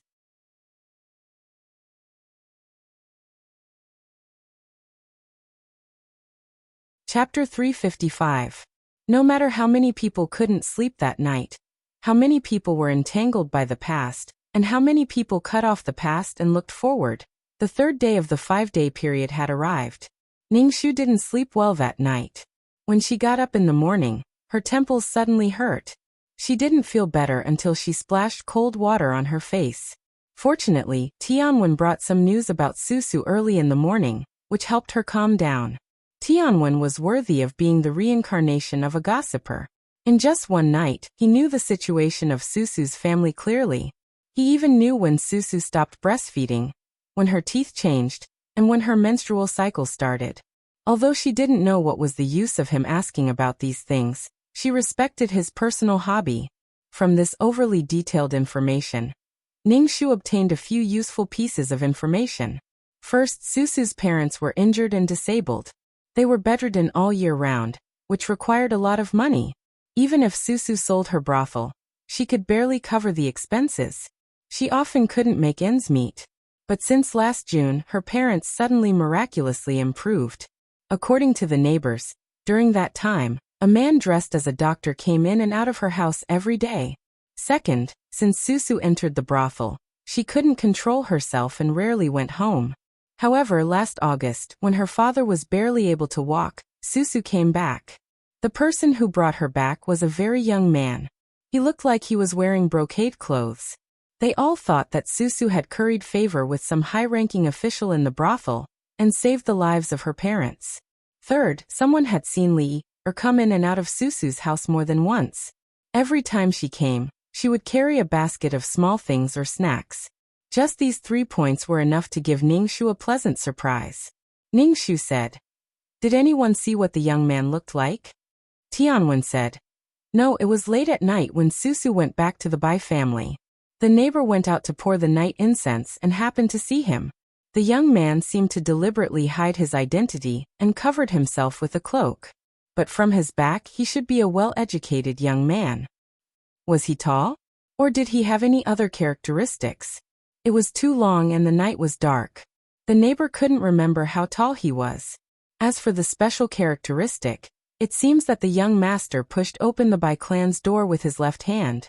Does that count?" Ningxu's fingertips tapped lightly on the table. Normal people who are right-handed will subconsciously use their right hand no matter if it's carrying something or opening a door or window. However, those who are left-handed will do the opposite. Could this person be the one who cut Zhou Xiang's clothes? Ningxu pondered for a moment and made a decision. Li Yi has visited Susu's family several times. They must have a close relationship.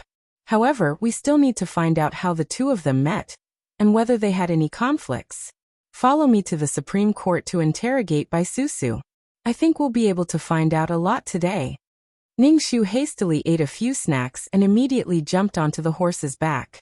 Early in the morning, the capital had just woken up from a night of deep sleep. The stall owner who made breakfast secretly yawned while cooking hot wontons. The 2 horses had already sped away. Ouch, the wonton I just cooked is covered in dust. Ningxu looked back from afar. I'm sorry, stall owner. I'll compensate you later. When I'm free, I'll go to your house to eat 10 bowls. The stall owner waved from afar. Lady Ning, there's no need for that. You've worked hard on the invoice case. When the case is solved, I'll treat you to a meal for free. Okay, go. Ningxu smiled and shouted. She retracted her gaze and resolutely moved forward. She rode the horse to the Supreme Court at the fastest speed possible. She got off the horse and went straight in.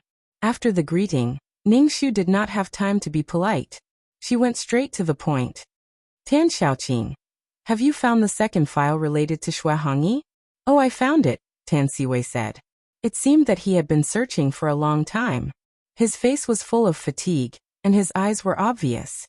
His speech was a little sluggish. He forced himself to focus and said, but the file has been here for too long. Some parts are brittle, and it's even been eaten by worms. Thank you, Xiaoqing. Ningxu took the file and opened it. Her eyes quickly scanned through it. Just as she was about to search for the most important information, she suddenly realized that the part where the scholar's name was recorded was coincidentally damaged. How did this happen? Tan Siwei lowered his eyes tiredly and shook his head. When I found it last night, it was already like this. I must have missed this part when I was sorting out the files. As a result, I couldn't keep it properly. I searched the shelves with a few other officials for a long time, but we couldn't find any fragments.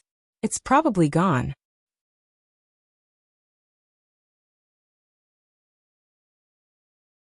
Chapter 356. Her luck was so bad. Ningxu didn't know whether to laugh or cry. It seemed like the heavens still favored her as usual. Tan Siwei looked guilty.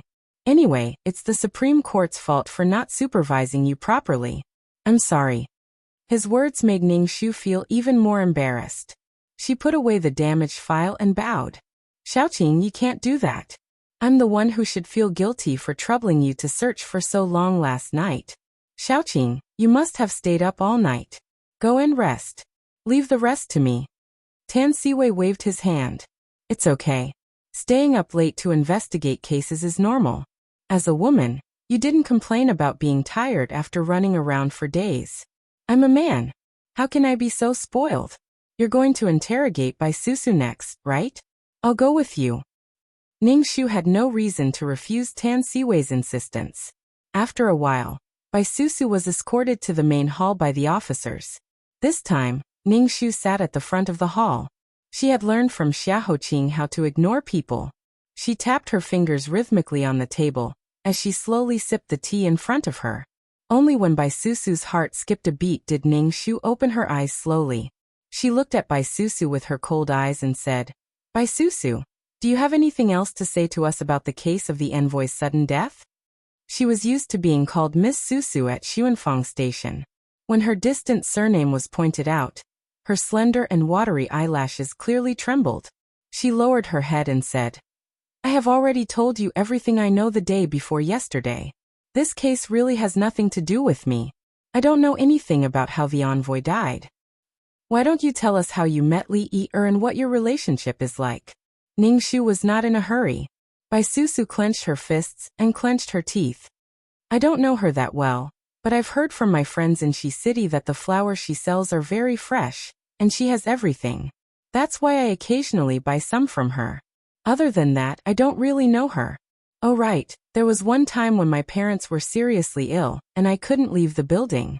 At that time, she happened to deliver flowers to the building, so I asked her to come to my house to check on the situation. However, I also paid her to run errands. Other than those few business deals, I have no other selfless dealings. Don't you have a servant girl? Why did you ask an unfamiliar flower girl to visit your parents? Miss, you don't know. Although our brothel alleys seem to be filled with dragons and snakes, there are actually more rules than those outside. Xiao is my maidservant, but she has signed an irrevocable contract with the brothel. Normally, she can't leave the brothel without a reason.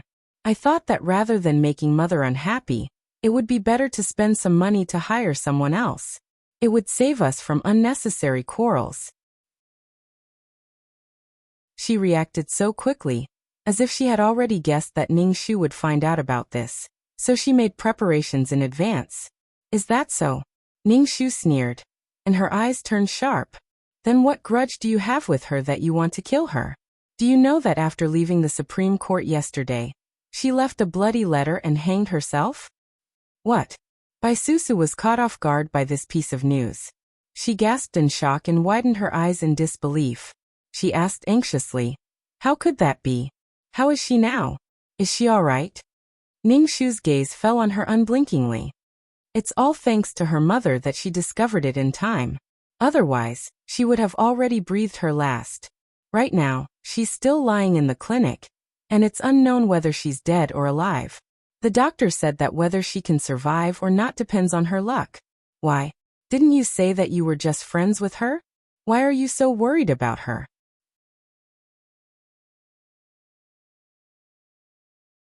Chapter 357. Susu clenched her fists and lowered her eyes. I'm a firm believer in Buddhism. Even if I happen to see an ant being crushed to death, I should feel pity for it, not to mention a living human life. Besides, I heard that she got into trouble on her way back, because she was sending the jade hairpin flower to me that day. I'm also worried about it. Ning Shu said. How did you know about her accident? Susu said in a low voice. The West Market is only so big. Any gossip will spread in half a day. I live in this birdcage every day. Even if I don't want to ask, I will hear about it. It seems that you two are really not close. Ning Shu nodded in understanding. A suicide note written in blood hit her face. Then why did she write that she was ashamed of my friend Susu in her suicide note? The blood that had seeped through the back of the paper seemed to have just spurted out from the blood vessels. The thick stench of blood caused her eyes to tremble. Bai Susu clutched the suicide note in her hands, and her lips trembled uncontrollably. She unfolded the will and read it word by word. Tears almost gushed out of her eyes, but when she saw the handwriting clearly, she was suddenly stunned and instinctively refuted. This isn't Year's handwriting. Yes, indeed. Ning Shu's lips curled up as she admitted shamelessly. Bai Susu was stunned. She said slowly and lightly, I forged this suicide note to trick you. I didn't use Li Year's blood, but chicken blood. After saying that, Ning Shu's eyes turned sharp. But you've already shown your true colors, haven't you? You said that you didn't know Li Yi well. How did you know her handwriting? Don't say that you met her by chance. In order to imitate her handwriting, I deliberately found Li Yi's letters and compared them. There are at least 50 to 60% similarities. If you're not close to her, you can't tell the difference at a glance. Besides, your subconscious emotions and the tears in your eyes have completely betrayed you. Bai Susu, tell me the truth. What are you trying to hide? Her fingers were trembling, and her lips were turning pale. Bai Susu bit her lips. After a long time under Ning Shu's sharp gaze, she took a deep breath and began to tell the truth. Indeed, and I were once close friends. We met 5 years ago. At that time, my family was in dire straits. We couldn't even gather enough money to buy half of the medicine for my parents. At the age of 14, I sold some of my own sewing needlework in Shui City to eke out a living.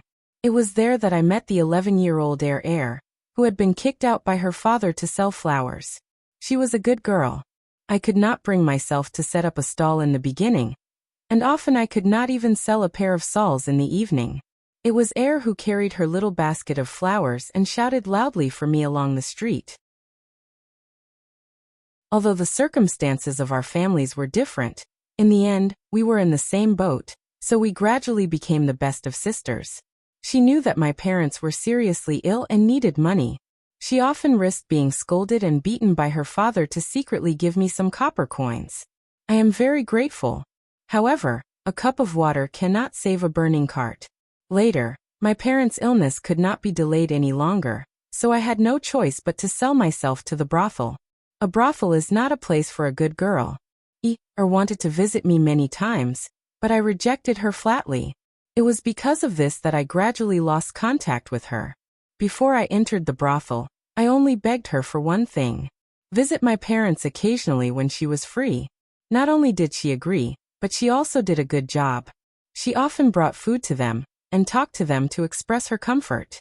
To be honest, I have to thank her for this. Even if I am to be her slave in the next life, it will be worth it. No wonder Li Yi hurriedly sent Bai Susu the other day when she heard that she needed the jade hairpin flower. Ning Shu nodded and said, if that's the case, why did you pretend that you were not familiar with her? Bai Susu's snow-white and thin oval face sank. She suddenly sneered. It's just that I didn't expect that such a good girl would snatch away the person I love the most. Do you know that Zhou Yang, who is about to be married to her, was once my childhood sweetheart? I am not an unreasonable person. I know that once I entered the fire pit, I was no longer qualified to be with Big Brother Zhou. As for Big Brother Zhou's future wife, I was envious and jealous, but I also wished her well. However, that person could be anyone. Why did it have to be her? She is my best sister. She clearly knew that he was the one I loved, the one I couldn't let go of, the one thing I couldn't let go of. Before I entered the brothel, I cried for several days and nights, telling her about my feelings for Big Brother Zhou and my reluctance to leave him. If I did not introduce him, they would not have known each other at all.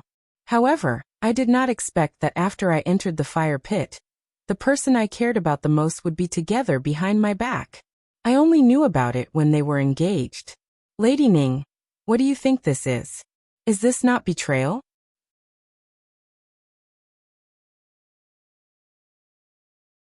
Chapter 358. Bai Susu began to sob. Her tears were filled with complicated emotions. There were deep sisterly love, endless jealousy, and many other feelings. As a woman herself, it was not hard for Ning Shu to understand her feelings. The more someone cared about them, the harder it would be for them to bear even a little bit of deception. For Susu, fate was already so unfair. Coupled with Zhou Yang and Li Yi's double concealment, how could she bear it when she suddenly found out?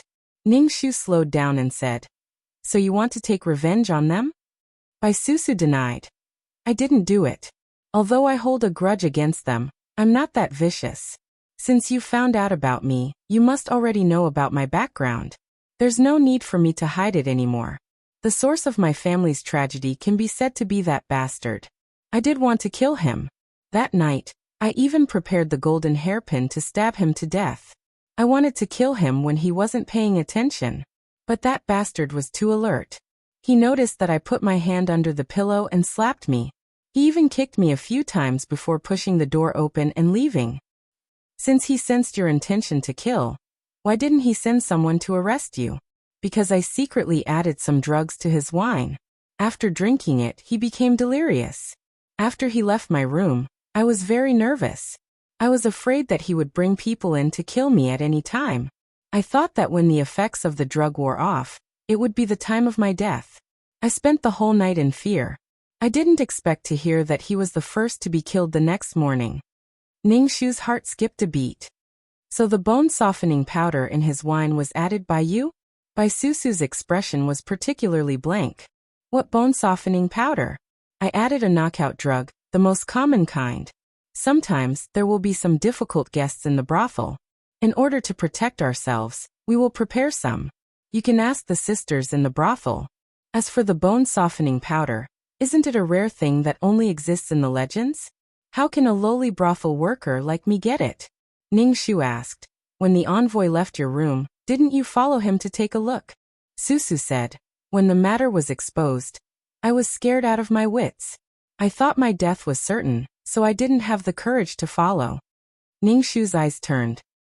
"Then when Zhou Yang went upstairs that night, did you notice anything unusual about him?" Susu's face was full of bitterness. "At that time, I was thinking that the envoy was about to return. That was my last chance to kill him, so I definitely couldn't miss it. When Zhou Yang came up, I didn't notice it at first. It was only when eldest young Master Tan ordered him to withdraw that I noticed it was him." "What did you do after that?" "At that time, I had already heard that something had happened to Ear.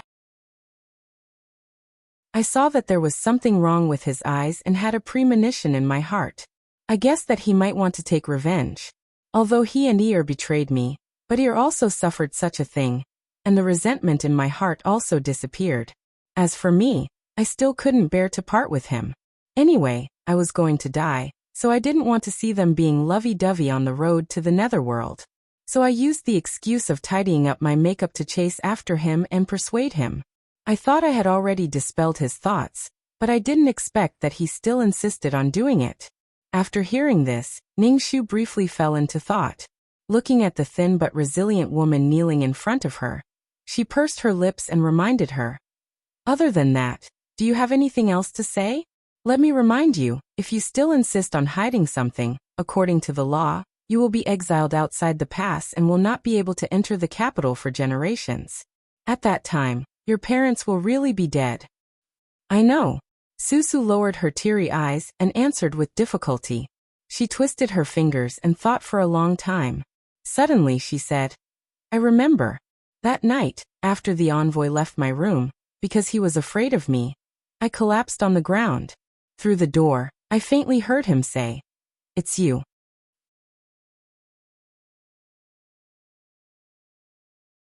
Chapter 359. This it's you. Which pot is it referring to? Shi Yan and Huiyamo squatted on the ground, one on the left and one on the right. Ningshu lowered her head and said, I don't know. According to Susu, she didn't have time to open the door to see. She only vaguely heard the words and then the footsteps of the envoy went away. At that time, Susu just had bad intentions, so the envoy was more vigilant than usual. What's more, he didn't say it's you or what are you doing here. Instead, he said it's you. With such a tone, either the other party is deeply trusted by the envoy, or the envoy doesn't think the other party is a threat at all. Shi Yan turned the wooden stick in his hand and said, Didn't her maid see anything when she went upstairs? It was almost midnight when the envoy came out of her room. About 15 minutes later, her maidservant was waiting outside the door with a basin of water. When she heard Susu crying inside, she went in. At midnight, all the lights on the third floor went out. Both the master and maidservant thought the envoy had left. They didn't expect him to die on the balcony not far away. Shi Yan turned it for a while, and felt that it was hot. He quickly threw it to Huiyamo. Huiyamo glared at him with resentment. Since he couldn't win, he had to bear the burden without complaint. Tan Siwei said, Did she tell you who the man in brocade clothes who sent her home last August was? Where did the money for her parents' treatment come from? Wan Chang'an the fool. Ningshu didn't know whether to laugh or cry when she mentioned the playboy who ruined the whole family by himself. Wan Chang'an was obsessed with Susu last year. He spent all kinds of gold, silver, jewelry, ancient books, calligraphy and painting on her as if they didn't cost anything. The brothel keeper made a lot of money and promoted Susu to the position of one of the 4 pillars of the brothel. But Wan Chang'an's novelty came and went quickly. Within 2 months, he changed to a new courtesan. Wan Chang'an had been sent to the frontier a month ago. The case of the envoy had nothing to do with him. Huiyamo stared at the thing on the stick and asked curiously, Do you think Susu is telling the truth this time? Could it be that he's still tricking us? Ningshu crossed her arms in front of her chest and said, I don't fully believe it. For now, we have to be cautious about what we say to each of them. However, I have a hunch that the possibility of an acquaintance committing the crime is very high. Huiyamo nodded. Oh. Ningshu raised her eyebrows and asked, And then? Huiyamo licked his lips and waved his hand. He continued to stare at the front attentively. Wait a moment, it will be done soon. Shi Yan rubbed her hands and nodded repeatedly. The corner of Ningshu's mouth twitched. She couldn't take it anymore and slapped both of them. Wait for what? Wait for what? The case is already in full swing. We haven't found out what happened on the 7th of May yet. Instead of helping Heaven's Inquisition, you two are still in the mood to roast chicken? Do you want to die? Do you want to die? Huema held the chicken that was sacrificed for by Susu. He covered the back of his head and said with conviction, Isn't it because I don't want to waste it? Since it's already been sacrificed, it would be a waste not to eat it. Wait a minute. It was already cooked. Wait for us to eat it, and then go immediately. Yes, it's already roasted. It's not too late to go after eating it. Shi Yan smiled flatteringly, and was about to stuff the crispy and fragrant chicken wing into his mouth, when Ningshu snatched it away. Ningshu raised the corner of her mouth and sneered. Don't worry, I will be responsible for eating it up. I promise not to waste it at all. As for you two, if I count to 3 and you are still hanging around in front of me, don't blame me for doing something terrible, she said and pulled out a long iron rod from behind her. It was used by the Supreme Court for punishment. 1. 2. Huiyamo and Shi Yan's 4 eyes were wide open. Huiyamo and Shi Yan roared with grief and indignation. Inhumane! Miss Ning, we will remember you. He ran out like a wisp of smoke. Finally, after dealing with the 2 naughty kids, Ning Shu threw the rod aside and happily tore off a fat chicken leg and gave it to Tan Siwei. Xiaoqing, try it. It seems to be cooked well. Tan Siwei seemed to be in a daze because of the fatigue from staying up late. When he heard Ning Shu calling him, he was flattered. Okay. Thank you very much. He took the chicken leg and took small bites. He looked at Ning Shu's side profile and soon fell into a daze again.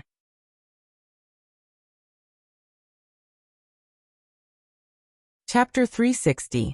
Nanping Prince's Mansion. As soon as she sat down, Ning Shu unceremoniously gulped down a large cup of water. She put down the empty teacup and said to Xiaoqing, "So Li Er's strange behavior that night can be explained." She went to kneel to the double-faced Buddha, because she felt that she had stolen her sister's sweetheart and suffered retribution. So she went to the Buddha to repent and beg for forgiveness. But there's still one question I haven't figured out. I've checked the map and found that Li Er's family lived in Kongping Square near Shui City. But she met the envoy in Shi City and was harassed by the envoy all the way. Finally, she was found in an alley near Kongping Square with disheveled clothes. It's reasonable to say that the distance between Shi City and Kongping Square isn't close. Didn't she meet anyone who helped her along the way?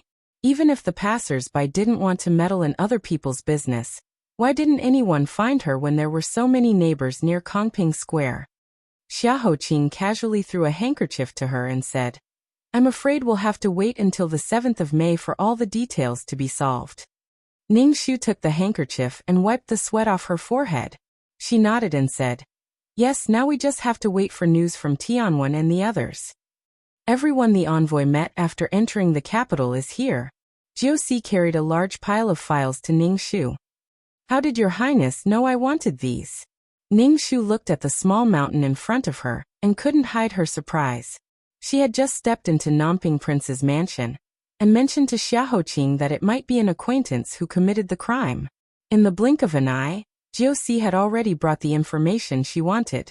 Jiuxi said, "The Shitsi ordered us to prepare the information of everyone related to this case in advance, in case Miss Ning needs it." Ning Shu's eyes flashed, and she looked at Xiaoqing. "What else is there?" she asked. Jiuxi said, "In the month since the envoy entered the capital, we've investigated who she met, where she visited, and what she did. Most of the information has been sent to the prince's mansion, but a small part is still being collected. As for Bai Susu's family background, it was Tianwen who reported it to the crown prince.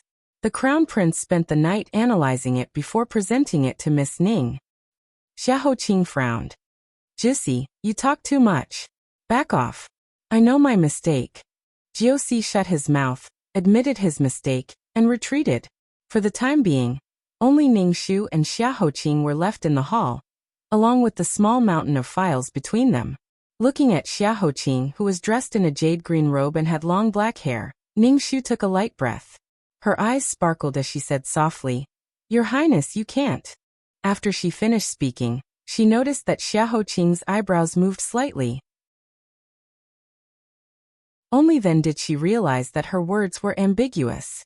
She hurriedly coughed lightly and said, "I didn't mean that Your Highness isn't good in that aspect. Ahem. What I meant was, Your Highness, you've done so many things in secret, yet you didn't say a single word. If I didn't happen to ask you today, I wouldn't have known. This won't do." Xiaoqing said indifferently, "It's just a small matter. What's the point of mentioning it?" Ning Shu said seriously, "Who said it's a small matter? Perhaps it's nothing to those who don't care about it, but to those who care, even if it's really insignificant, it has a profound meaning. When you're thirsty, a drop of water can be a life-saving fountain. When you're exhausted, a thin branch handed over is also extremely important." Xiaoqing slowly twisted the bone in his palm. "Then do you care?" His slightly raised tone seemed to have a small hook hidden in it. With a light hook, half of Ning Shu's soul was hooked away. The heat on her cheeks slowly rose. Ning Shu was unwilling to admit defeat. She forced herself to answer, "Of course." Xiaoqing's face exuded a rare tenderness. He said slowly as if he was coaxing a child, "You can be fierce. I'll listen to you." Not good. The other half of Ning Shu's soul was so easily hooked away. She licked her lips and tried to suppress the itch in her heart. At the same time, she secretly said in her heart, wait until I safely celebrate my 17th birthday. That will be the day when I, Ning Shu, will subdue you. Tianwen, who was hiding behind the window and peeking, saw this and his eyes lit up. With a subverted expression, he awkwardly imitated Shi Yan's hometown dialect and said, my dear mother, Shi Ziyi is actually a pa-heir. He was still immersed in the gossip when a golden bead shot over like a gust of wind and hit his head, knocking him down from the window. He cried out in pain, and was picked up by Jussi and thrown into the unknown hall. Xiaoqing's cold voice floated over. What exactly happened on the 7th day of the 5th lunar month? Why don't you tell me everything you found out? Tianwen covered his sore buttocks and was caught red-handed by his master. He lowered his eyebrows and honestly said, I basically found out what happened that day.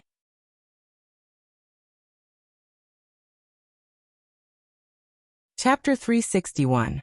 Tianwen told the truth. The first half is similar to what Zhou Xiang and Susu said. That night, after Li Er gave Susu the jade hairpin flower, she bumped into Zhou Xiang. The two of them hung around Chaobai River for a while. After that, Zhou Xiang was called back by the boss, and Li Er went home alone. On the way, she bumped into the drunk envoy. Li Er struggled hard, but the envoy kept pestering her. This scene was seen by Boss Qian, but he recognized the envoy's identity. He didn't dare to intervene and left quietly. Li Er ran away at one point, but the envoy brought guards that night. Li Er couldn't escape and was trapped in the White Horse Alley not far from the West Market. Ning Shu slightly frowned. You mean Li Er was humiliated in the White Horse Alley? Tianwen nodded. It should be. I knocked on the door of every household along the White Horse Alley. Several households said that they heard a woman scream that night. But when they came out to check the situation, they were blocked by a few fierce-looking people dressed in the Southern Yan Kingdom's uniform. They even threatened to chop off the head of anyone who dared to intervene, so no one dared to intervene. That's not right. If Li Er was humiliated in the White Horse Alley, the envoy should have left her alone after he succeeded. It's impossible for him to be so kind as to take her home. If Li Er walked home step by step after she regained consciousness, it's impossible for her to allow her clothes to remain disheveled. There's something wrong with this logic.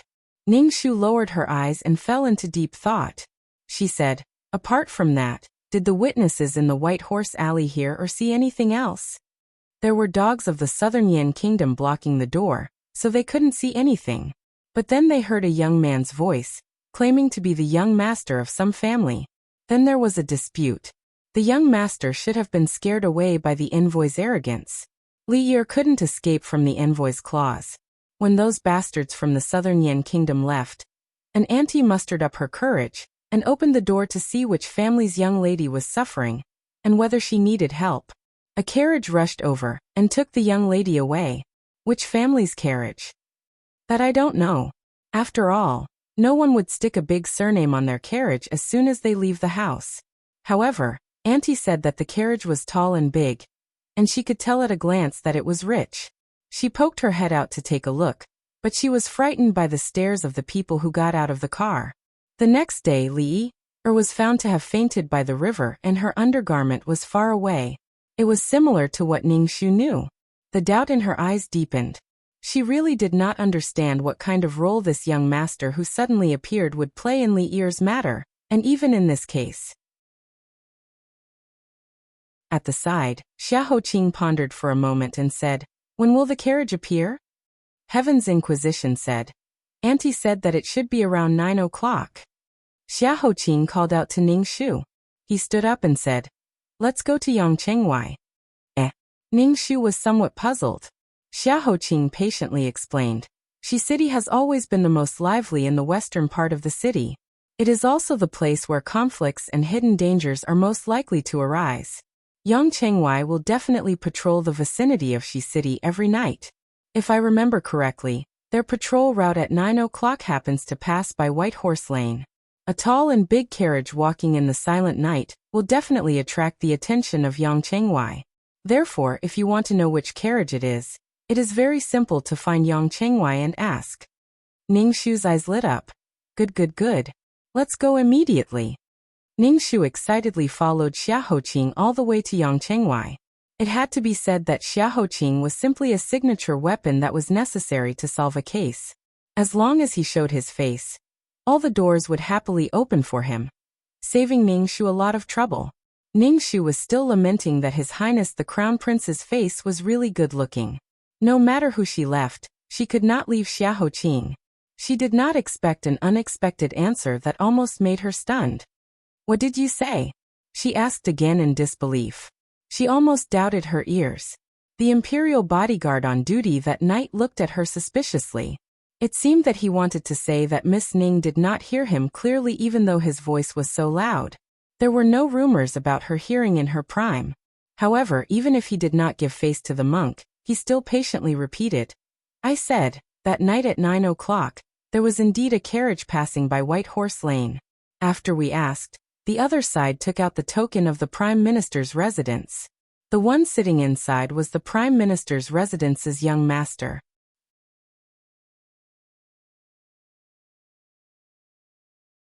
Chapter 362. Not only was Ning Shu confused, but Tianwen, Huema, and even Xia Hoqing found it hard to believe. Tianwen blurted out, "The Prime Minister's son? There are only 2 sons in the Prime Minister's residence. Isn't that Tan Siwei and Tan Xiaoqing? The token of the Prime Minister's residence can't be faked. Yang Chengwei isn't blind either. Then why didn't he say anything? Could it be that he has a guilty conscience? My goodness! Do you still remember that Tan Xiaoqing's name was on the brothel keeper's list? Could it be that he lied to us and knew the location of the secret passage?" Heaven's Inquisition only made a bold assumption, but it gave him goosebumps. If this case was really related to Tan Siwei, then it wasn't just a simple case. It was a scandal that would shock the whole country. If the minister of the Supreme Court committed the crime, then the Supreme Court, which had been in charge of correcting cases and punishing serious criminals for the people for hundreds of years, would lose its authority. We can't make baseless guesses without evidence. Based on my understanding of him, Tan Xiaoqing isn't that kind of person. Ning Shu thought of her previous judgment of an acquaintance and calmed down. Did the envoy have any contact with Tan Xiaoqing after entering the capital? Jiuxi had roughly flipped through the small mountain of files earlier, and had a rough understanding. She said, "A few times. The first time was when the envoy entered the capital. The emperor ordered the prime minister to welcome him outside the city. Tan Xiaoqing was accompanying him. Then, at the palace banquet to welcome the envoy praised Tan Xiaoqing, saying that he had the style of his father and had a bright future. After that, Tan Xiaoqing became familiar with the envoy. Tan Xiaoqing also met the envoy a few times, but they didn't talk much. But there was once 8 days ago, when the envoy had set the date of his return trip, he specially sent a letter to Prime Minister Tan, inviting only Prime Minister Tan to meet alone. Prime Minister Tan used the excuse that he was busy with official business, and did not meet. It was Minister Tan who went to meet him. He stayed at the envoy's post house for more than 2 hours before he came out. In this way, it was barely acceptable that these two were acquaintances. Then Jiuxi added, according to the spies, when Minister Tan came out of the post house, his face was very ugly, as if he had been greatly offended. The envoy sent someone to send him off, but he didn't even say goodbye before getting into the car and leaving. After hearing this, Ning Shu's expression became serious again. Tan Siwei was like Lu Gongqian. He was like a doe that wouldn't get angry no matter how you needed it. However, he didn't even care about basic etiquette at that time, which meant that the two of them had a very unpleasant night. What kind of inappropriate words did the envoy say to infuriate him? Would this become Tan Siwei's opportunity to kill him? No one knew. For a moment, several scenes related to Tan Siwei flooded into her mind like flying catkins, floating through her mind one by one. In those fragments, there was his bashful smile, the brothel keeper writing down his name, the joke about the man who cut Zhou Yu's robe and Tan Xiaoqing's size, the carriage that passed by the White Horse Lane, and the hesitation and absent-mindedness in his eyes after rummaging through the old files all night. In the end, it all became the alibi that he said 2 days ago in Donglai Shunli. Ning Shu pursed her lips and said with a serious expression, That night, he was in a hurry to take stock of the list of criminals, so he stayed at the Supreme Court and worked through the night. Deputy Zheng and Deputy Xie in the temple can testify for him. So if you want to know if there is a possibility that he killed someone, there is the fastest way to verify his alibi.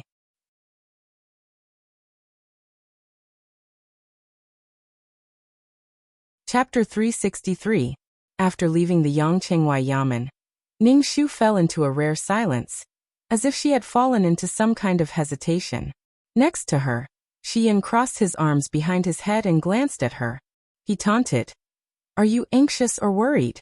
You look so nervous. Are you afraid that your fiancé is involved in this murder case?" Ning Shu's forehead bulged and she glared at him. This damn child wanted to kill her. Shi Yan raised his chin and deliberately stuck out his tongue at her. Ning Shu finally understood that this brat was purposely taking revenge on her for snatching the chicken. However, she couldn't find the time to deal with him now. She hurriedly looked at Xiaoqing and saw that his jade-colored face was cold as expected. She hurriedly walked over and explained in a small voice, "I really don't want to find out that this case is related to Tan Xiaoqing. However, I don't feel sorry for him. I just feel that it would be a pity." Xiaoqing said indifferently, "Just a pity?" Ning Shu's face was full of sincerity, and she looked as if she wanted to swear to the heavens to express her sincerity. "Of course. Your Highness, you know that Tan Xiaoqing and I had a misunderstanding. It really is nothing." This was indeed her selfish thoughts. In her heart, although Tan Siwei looked childish and pure, he was a rare gentleman. His ambition was not in the imperial court, but because of his status, he had to leave the mountains and rivers he yearned for, and was forced to be involved in a complicated furnace that he was not used to. Even so, he had always done his best to do what he was not good at. No matter if it was things or people, he never had any resentment. If such a gentleman were to fall, it would make Ning Shu feel pity. However, when it came to handling cases, it was never about reason but cold evidence. Ning Shu's attitude of being obedient was good. It dispelled the mist on Xiaoqing's face. He snorted and reluctantly turned the page. However, he was still unhappy about the word fiancé. However, his pride as the heir of Nanping Prince made him unwilling to show it. Ning Shu secretly wiped her sweat. Xiaoqing said indifferently, "What do you plan to do next?" Ning Shu organized her thoughts and said, "First, without alerting anyone else, think of a way to find Deputy Zheng and Deputy Xie alone, and ask them about Tan Xiaoqing's movements on the night of the 12th of May. Second, if Tan Xiaoqing was really the culprit, then what relationship does he have with the Xue family and Xue Hongyi? We need to investigate this as well." Xiaoqing nodded. "Shi Yan Tianwen, I'll leave the first task to you. You've been particularly talkative recently. You must be bored to death." As soon as Shi Yan finished his prank, he didn't expect that he would be punished. Extreme joy begets sorrow. Hui Mo, who had been eating meat pies obediently next to him, was even more shocked. God had mercy on him, but he didn't say or do anything. It was an unexpected disaster. How could it be like this? Hui Mo, who had no one to complain to, was dragged by Shi Yan to do the task. Ning Shu, Xiaoqing, and the others rushed to the Xue family's ancestral grave in the suburbs, which was also the place where Xue Hongyi was buried. "This is not good, right?" Tianwen swallowed his saliva and hesitated. Ning Shu looked at him. "What's wrong with this?" Tianwen said, "It's broad daylight. What if we are misunderstood by doing this kind of thing? My family's reputation is going to be ruined." Ning Shu's mouth twitched and rolled up her sleeves. "Isn't it just digging a grave? Why are you talking so much nonsense? If you can't do it, I'll do it." "I can. Of course I can. All the men in our Nanping mansion can do it." Tianwen straightened his neck and said, "But I heard that digging up ancestral graves will lead to ghosts and nightmares at night." Ning Shu said fiercely, "I was worried that no one would tell me the truth of that year. No one. It's not bad if a ghost comes. It doesn't have to wait until night to find me. The sooner the better. It's best if it comes out now. I'll be the happiest." Ning Shu's gloomy smile scared Tianwen. He felt that she was 100 times more terrible than the dead bodies lying in the ground. Tianwen quickly took the shovel and said, "Lady Ning, don't laugh like that. I'm scared. Don't come over. I'll start digging the grave now.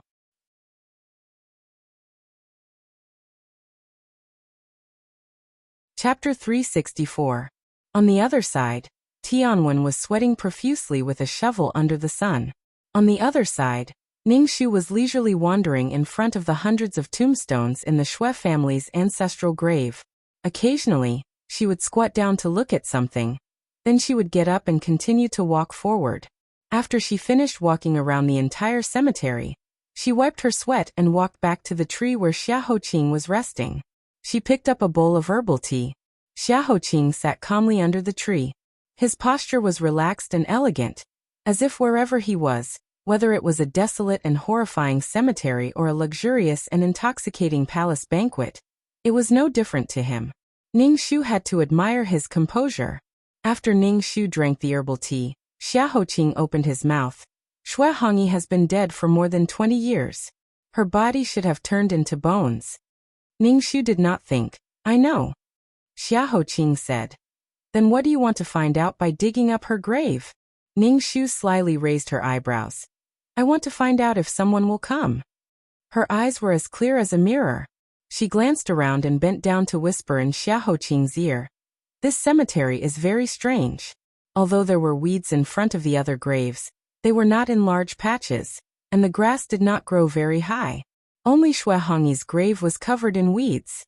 If it were not for the stone tablet standing here, no one would have known that the beautiful courtesan whose name shook the capital more than 20 years ago was buried under the dirt mound. Does there know what this means? Her soft lips were less than an inch away from his ear. Her soft breath was like the lush green bristlegrass in spring. It gently and deliberately tickled his ear, tickling him all over. Xiaoqing's Adam's apple rolled silently. Heat surged in his chest, as if the midsummer evening had arrived. The burgeoning, slightly moist emotions made him restless. His right palm silently pressed on his thigh to suppress a flaw that was about to come out. However, the mischievous person deliberately blinked her eyes and asked in a simple and curious voice, "Why is your highness's ear red? Was it too hot? I'll fan you right away." Xiaoqing was so angry that he was at a loss for words. He did his best to put on an unmoved and cold face. With a businesslike attitude he said, "The grass is low and sparse, indicating that it has been regularly cleaned. This place was desolate, and normally no one would pass by. Moreover, there were over 100 tombs here, so it was definitely not a simple matter to clean them up. Thus, they were either descendants of the Shui family, or family retainers like Bai Hong who were lucky enough to survive. However, Shui Hongyi was left out. There are two possibilities for this. First, Shui Hongyi entered the brothel and degraded herself, burying the Shui family's reputation. The gravediggers disdained to sweep her grave and treated her as if she didn't exist. Second, after Xiaoqing mentioned the first possibility, a thoughtful look appeared on his face. Ningxu smiled and said, "That's the only possibility, isn't it?" After bending for so long, Ningxu was a little tired. She straightened up, but just as her lips were about to leave his ear, a hand suddenly reached out and pulled her back. The owner of the hand raised his eyebrows and joked, "Didn't you just say that you were going to fan me? Juicy, give her a fan." Ningxu looked at the fan that Juicy gave her, and then looked at the person's joking expression. She took the fan woodenly and began to fan him. However, it was her first time fanning someone, so she was a little unfamiliar. Xiaoqing sometimes used too little strength, and sometimes he was too far away. "The wind is too weak, I can barely feel it. Use more strength." Ningxu used more strength. Xiaoqing said, "No, it's still too small. Didn't you have breakfast? This way you'll be closer." Ningxu approached. Xiaoqing said, "Closer." Ningxu took another step closer. Xiaoqing continued to be picky. "Why do you keep fanning behind me? Come to the front." Ningxu couldn't bear it anymore, and went around him with the fan. When she came around, she suddenly tripped over something and fell to one side uncontrollably, sitting on Xiaoqing's lap and falling into his arms. The summer clothes were so thin that the chaotic heartbeat in his solid chest was clearly transmitted to Ningxu's heart through the thin layers of clothes. It was so strong, so flustered, exactly the same as the one in her chest. This day was really hot, so hot that it made people feel flustered and flushed. For a moment, she didn't even know where to put her hands and feet. She wanted to get up, but she also wanted to stay like this for a while. Her legs were numb. Xia Hoqing lowered his white jade-carved face and said in a low voice, "It's so close, the fan should be cool. Continue." With one sentence, Ning Shu was boiled by the slightly dry air of the early summer.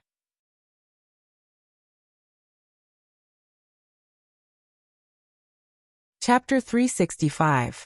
Ning Shu had completely lost this round. Fortunately, Jiuxi had tactfully turned his head away. There was one less person to witness her embarrassment and shyness at this moment. On the other side, seeing Tianwen gasping for breath as he climbed out of the grave, Ning Shu hurriedly jumped out of Xia Hoqing's arms as if she had been electrocuted. Acting like a gentleman, she couldn't wait to get as far away from Xia Hoqing as possible. Tianwen didn't know what was going on. He ran over with the shovel covered in dirt, sweating profusely. He looked around and suddenly felt that the atmosphere wasn't right. His keen gossiping radar rang, and his intuition told him that he had missed something interesting. He looked curiously at his Shitzi, then at the blushing Ning Shu, and finally at Jiuxi. Fortunately, Jiuxi was a very reliable person. He expressionlessly helped Ning Shu out of the situation. "What did you find in the grave?" Tianwen wiped his sweat.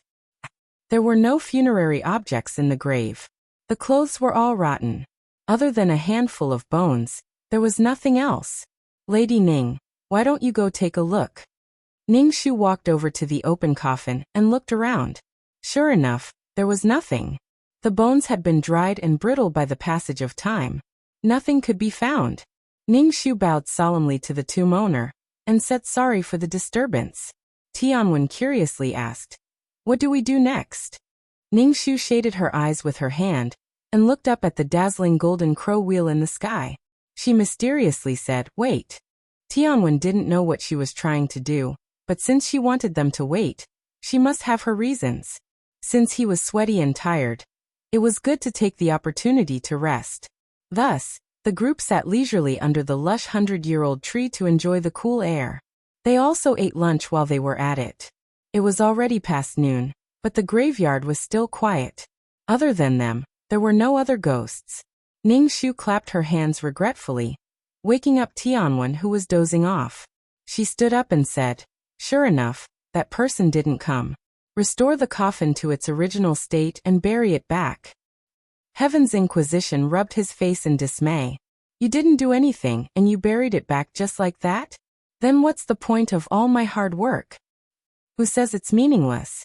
Our guess has already been confirmed. Your Highness, don't you agree?"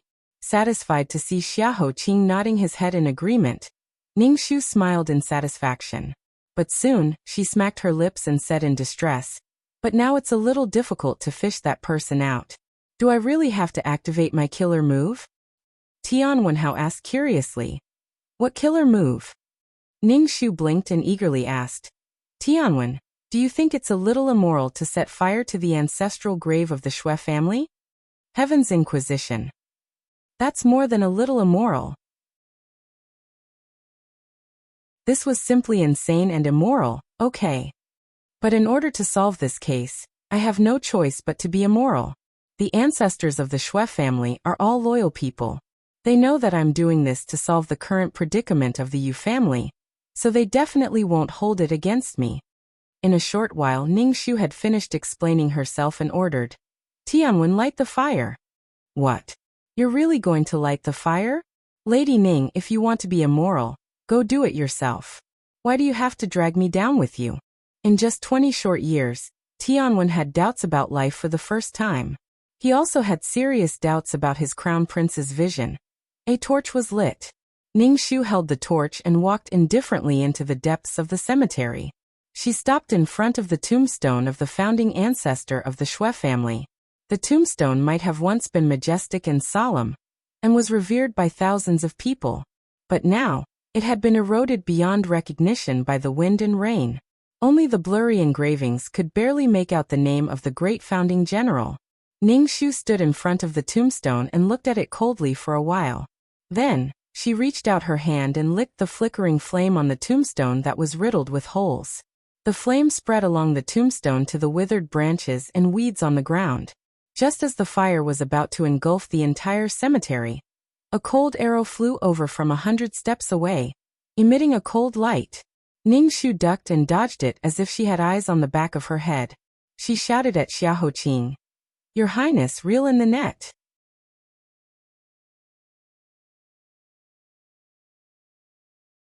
Chapter 366. 100 steps away, a gray-clothed, bony figure hiding behind a tree immediately became alert and wanted to leave.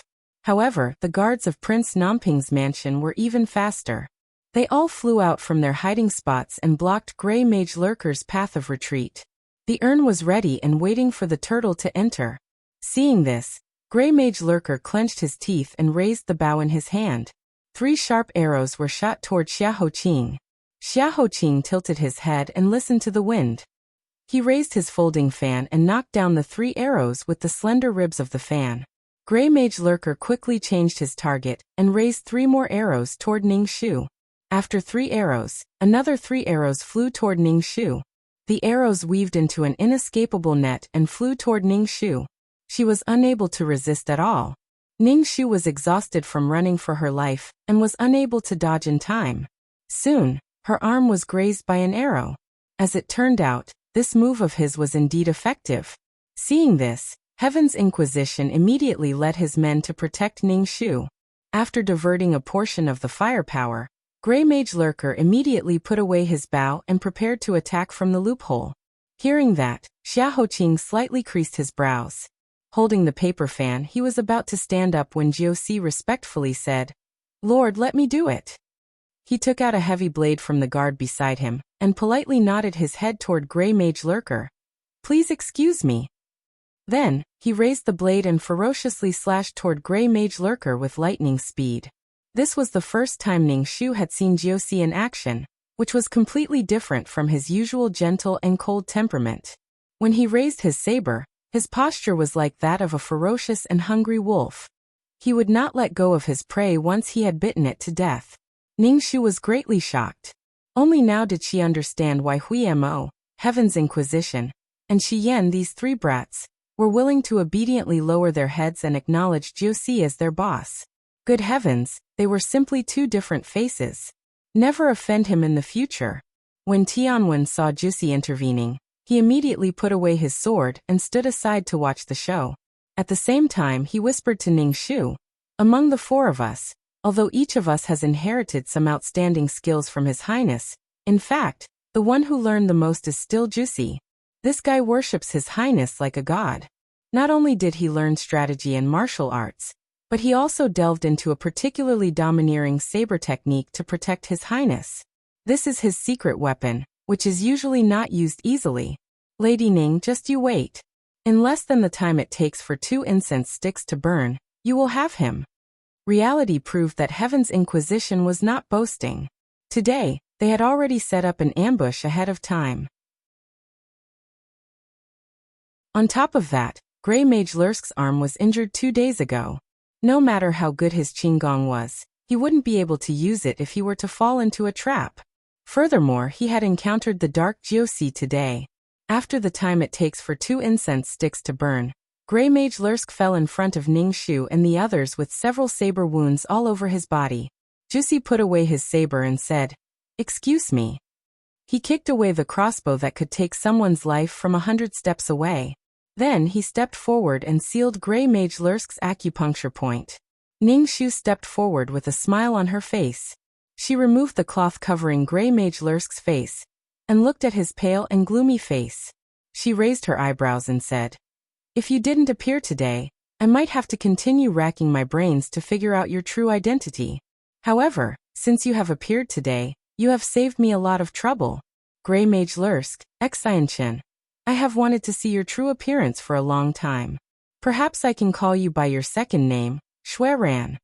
Grey Mage Lurker's body stiffened when that name that had been dead for many years was mentioned again after more than 20 years. Then, as if he had received a great insult, he roared with a voice as hoarse as a vulture's, "Don't call me by that name. That trash Shui Ran had already died 20 years ago and turned into a pile of bones. He is already dead. Ningxu said. Then the one who survived is the grey mage Lursk who betrayed the third prince's residence for glory? Or is he the most trusted aide of the mastermind behind the plum blossom kiss? No matter which one it is, I wonder what your Shui family's loyal and courageous founding general would think when he saw his descendant in such a state.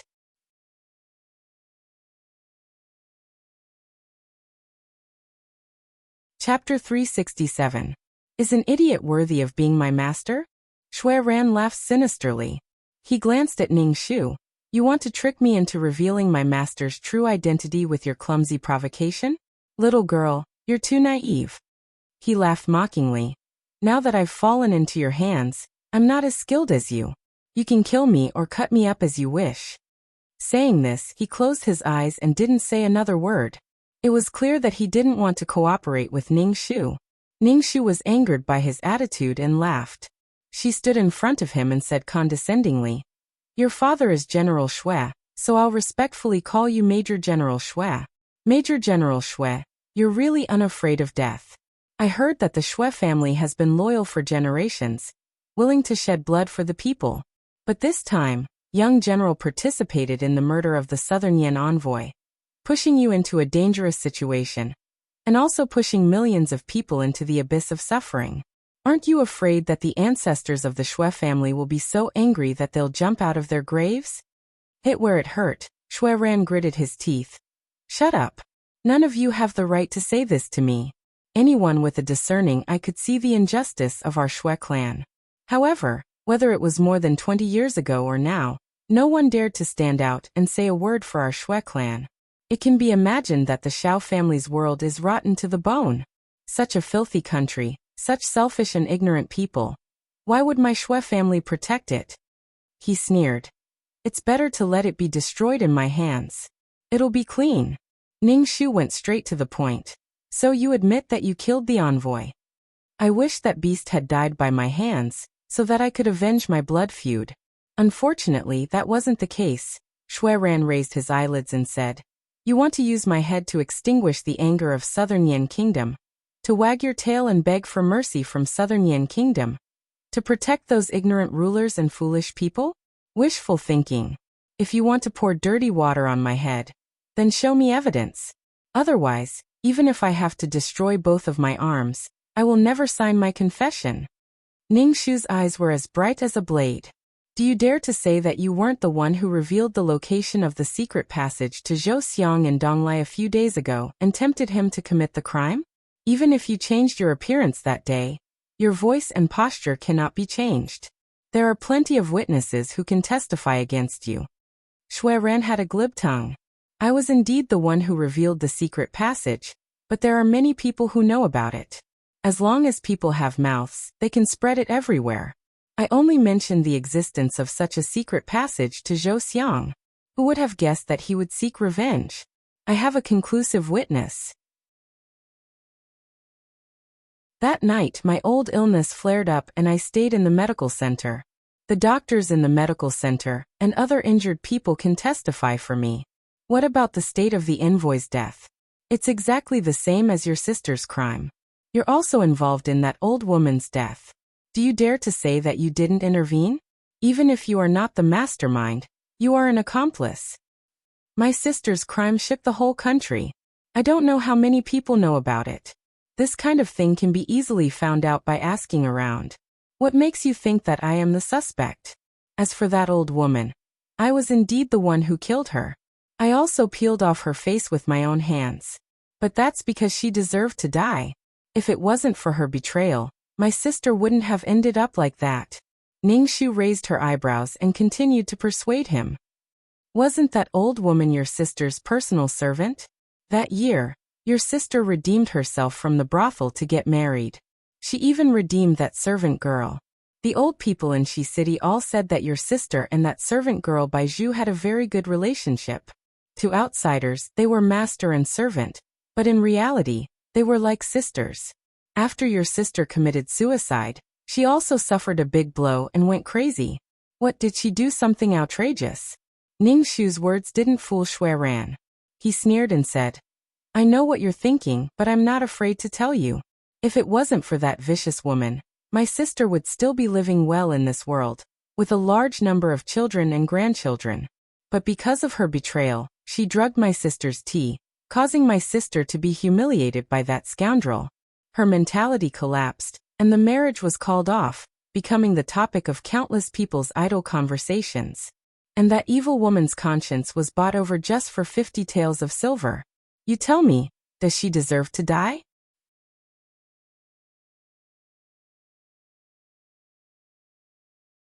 Chapter 368. Ning Shu didn't expect that there was such an inside story behind Xue Hongyi's death. She opened her eyes wide in surprise and felt even more sorry for the former courtesan queen, who had an extraordinary temperament and maverick personality, but had died in such a short time. She said, "So you faked your death and changed your appearance in order to wait for the day when you can avenge her and your Xue family? For this reason, you did not hesitate to mold yourself into a puppet, a knife in the hands of your master." Xue Rant's skinny face was full of malice. He said with a hateful look, "You have no right to insult my master. Compared to that fatuous ruler, my master is the most upright and righteous person in the world." Ning Shu and Xia Hoqing's expressions changed at the same time. Xia Hoqing stepped forward and said, "You have been hiding for many years. Your purpose should be to wash away the injustice of your Xue family. Why don't we make a deal? If you are willing to reveal the identity of the murderer and the person behind you, I, Xia Hoqing, promise you that I will fulfill your wish." Xue Ran wiped the blood from the corner of his mouth. "Okay, I can think about it. But in order to show your sincerity, shouldn't you first unseal my acupoints?" Tianwen crossed his arms and said with a blade of grass in his mouth, "Then don't dream about it. It was not easy to catch you. If we release the tiger back to the mountain, wouldn't it make us look stupid? We don't have the leisure time like Zhuge Liang." Xue Ran regretfully bowed his head. "If you don't understand, then don't understand. I have no other choice. Let me think about it carefully." He agreed so readily that Ning Shu became alert. She immediately grabbed Xia Hoqing's arm and took a step back. But Xue Ran suddenly raised his head and spat out a mouthful of poisonous smoke. "I've made up my mind. Let's perish together." When Ning Shu saw the black smoke in his mouth, she immediately held her breath.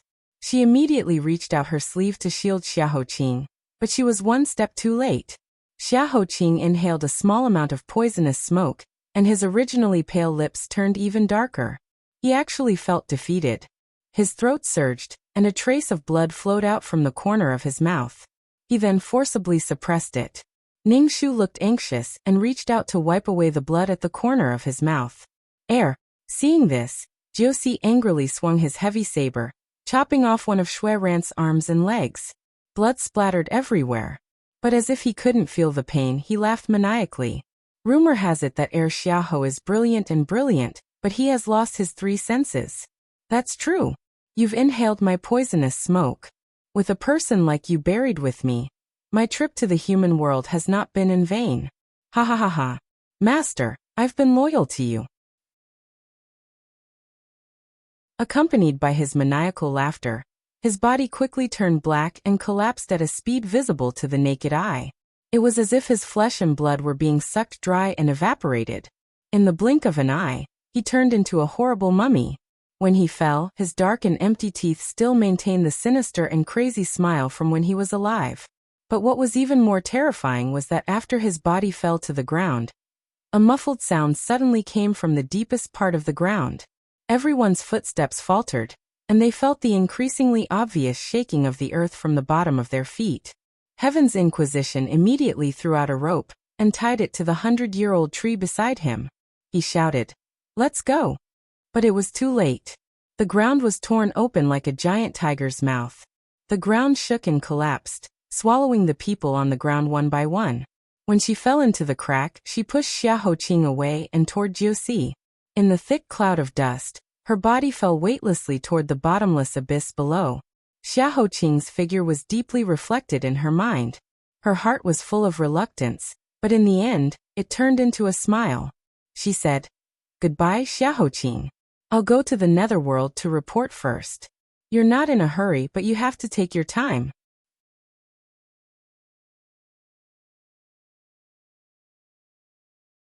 Chapter 369.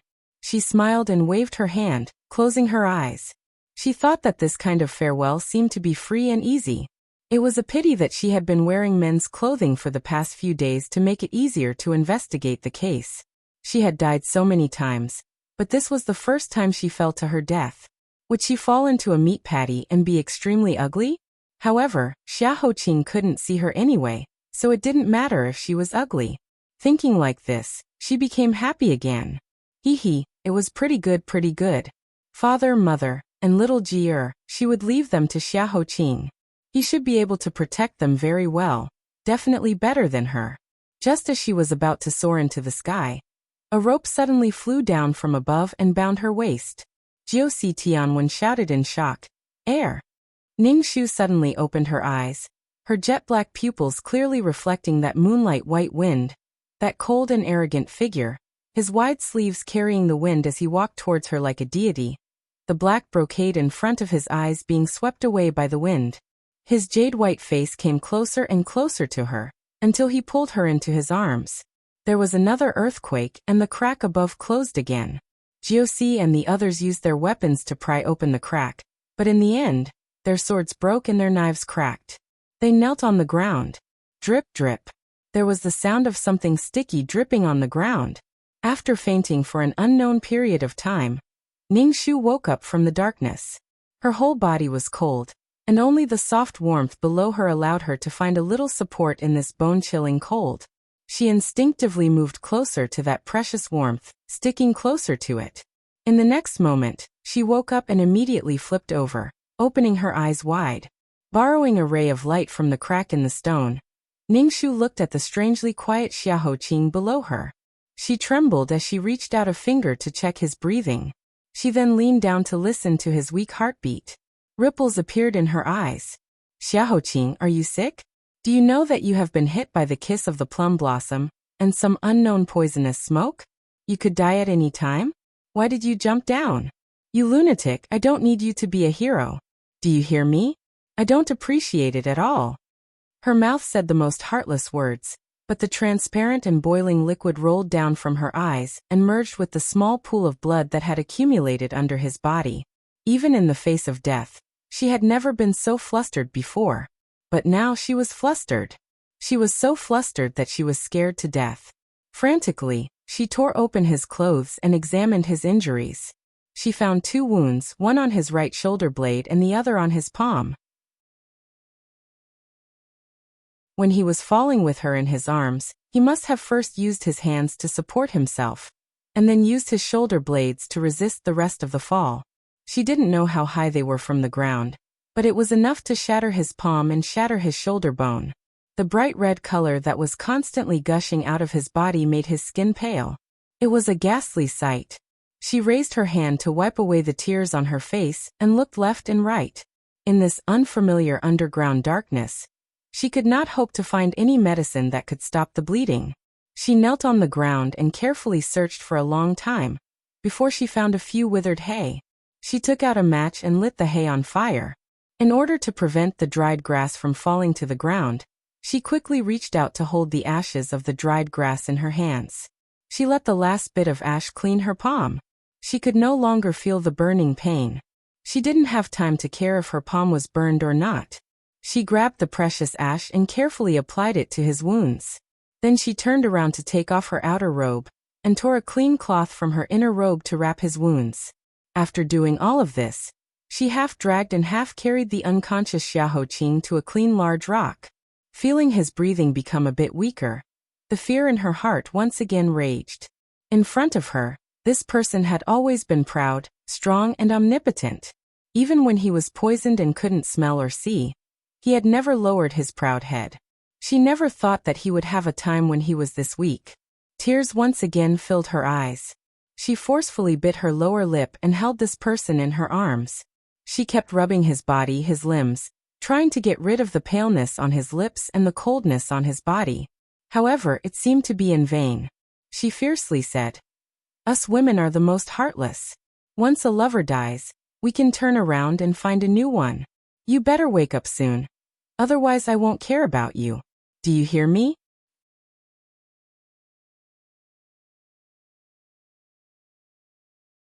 Chapter 370. Xiaoqing fell into a deep slumber.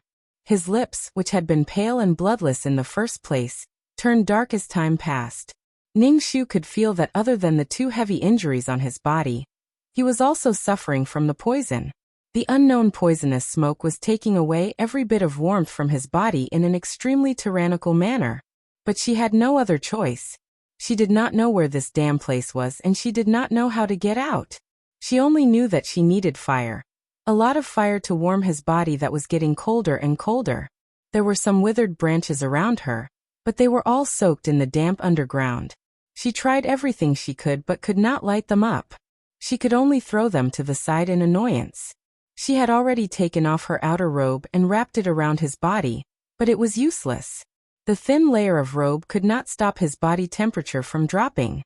Ning Shu bit down hard on her lower lip, her eyelashes fluttering. In the end, she finally made a decision. She walked before Xiaoqing and knelt down. She then pulled the unconscious Xiaoqing into her arms, hugging him tightly. She did her best to bring him close to every inch of her skin, using her body temperature to awaken his weak life force. The summer clothes were as thin as a cicada's wings and could not block anything. Wearing a thin layer of clothing and hugging a man tightly in her arms, they were as intimate as one person. This kind of abrupt and bold action was enough to shock the world. She felt her entire body burning up. She was so embarrassed that she did not dare open her eyes. But she wanted to be even hotter to warm him up. With her forehead against his neck, Ning Shu sniffled and muttered to herself, "Xiaoqing, you better wake up for me. This lady's innocence has been ruined by you. You must wake up and take responsibility for me. If you don't say anything, then I'll take it as you agreeing." Xiaoqing could not respond. She took the initiative and nodded. "All right, then it's settled. If you dare to turn your back on me, I will kill you to the ends of the earth. I beg you, you must wake up. I'm begging you." 2 hours passed. Perhaps it was 2 or 3 hours. The anxious wait dragged on for a long time. It was very cold underground. She hugged Xiaoqing for a long time, and her whole body went numb. Unknowingly, she fell into a half-asleep state, until the ray of light that seeped in from the gap turned from bright to dark, and finally turned into watery moonlight that gurgled down gently. The person who had been sleeping in her arms suddenly moved. He reached out his uninjured hand and gently stroked the top of her head. Ning Shu woke up with a start. Looking at Xiaoqing, who had come back to life, her tears flowed out uncontrollably. She felt that she was really useless today. Her feminine tears flowed out nonstop, completely unlike her Ning Shu, but she couldn't stop at all. "That's great, you're finally awake. Why did you take so long to wake up? Do you know that you scared me to death? Scared me to death, scared me to death," she wantonly complained. She couldn't hide her sobbing voice, but it made Xiaoqing's pale and weak face reveal a gentle smile. He reached out his hand and felt around for a moment. When he touched her face, he gently used his thumb to wipe away the tear stains on her face. He said, "Sorry, I made you wait for a long time." This kind of rare gentleness hit Ning Shu's heart. But the more he was like this, the more her tears flowed out like pearls. She was like a frightened kitten that had been bullied outside, and had finally been comforted by its owner. She was like a drifting dandelion in the wind that had finally found the soil to take root in. She was like a small fish that had left the shore, struggling nervously before finally returning to the water that accepted her. Hearing her sniffles, Xiaoqing's heart ached. His palm moved to her back to gently pat and comfort her. But after 2 pats, he suddenly touched a patch of warm and smooth skin, causing his palm to tremble. Being scalded by his palm, Ning Shu was stunned for a moment. Her cheeks turned red and she quickly let go of him. But she had hugged him for too long and her body was already numb. She didn't control her strength and touched the wound on his shoulder. She immediately stopped and didn't dare to move.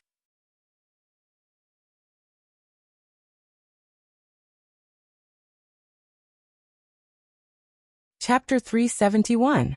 I didn't do it on purpose. She quickly pulled open his clothes to look at the wound.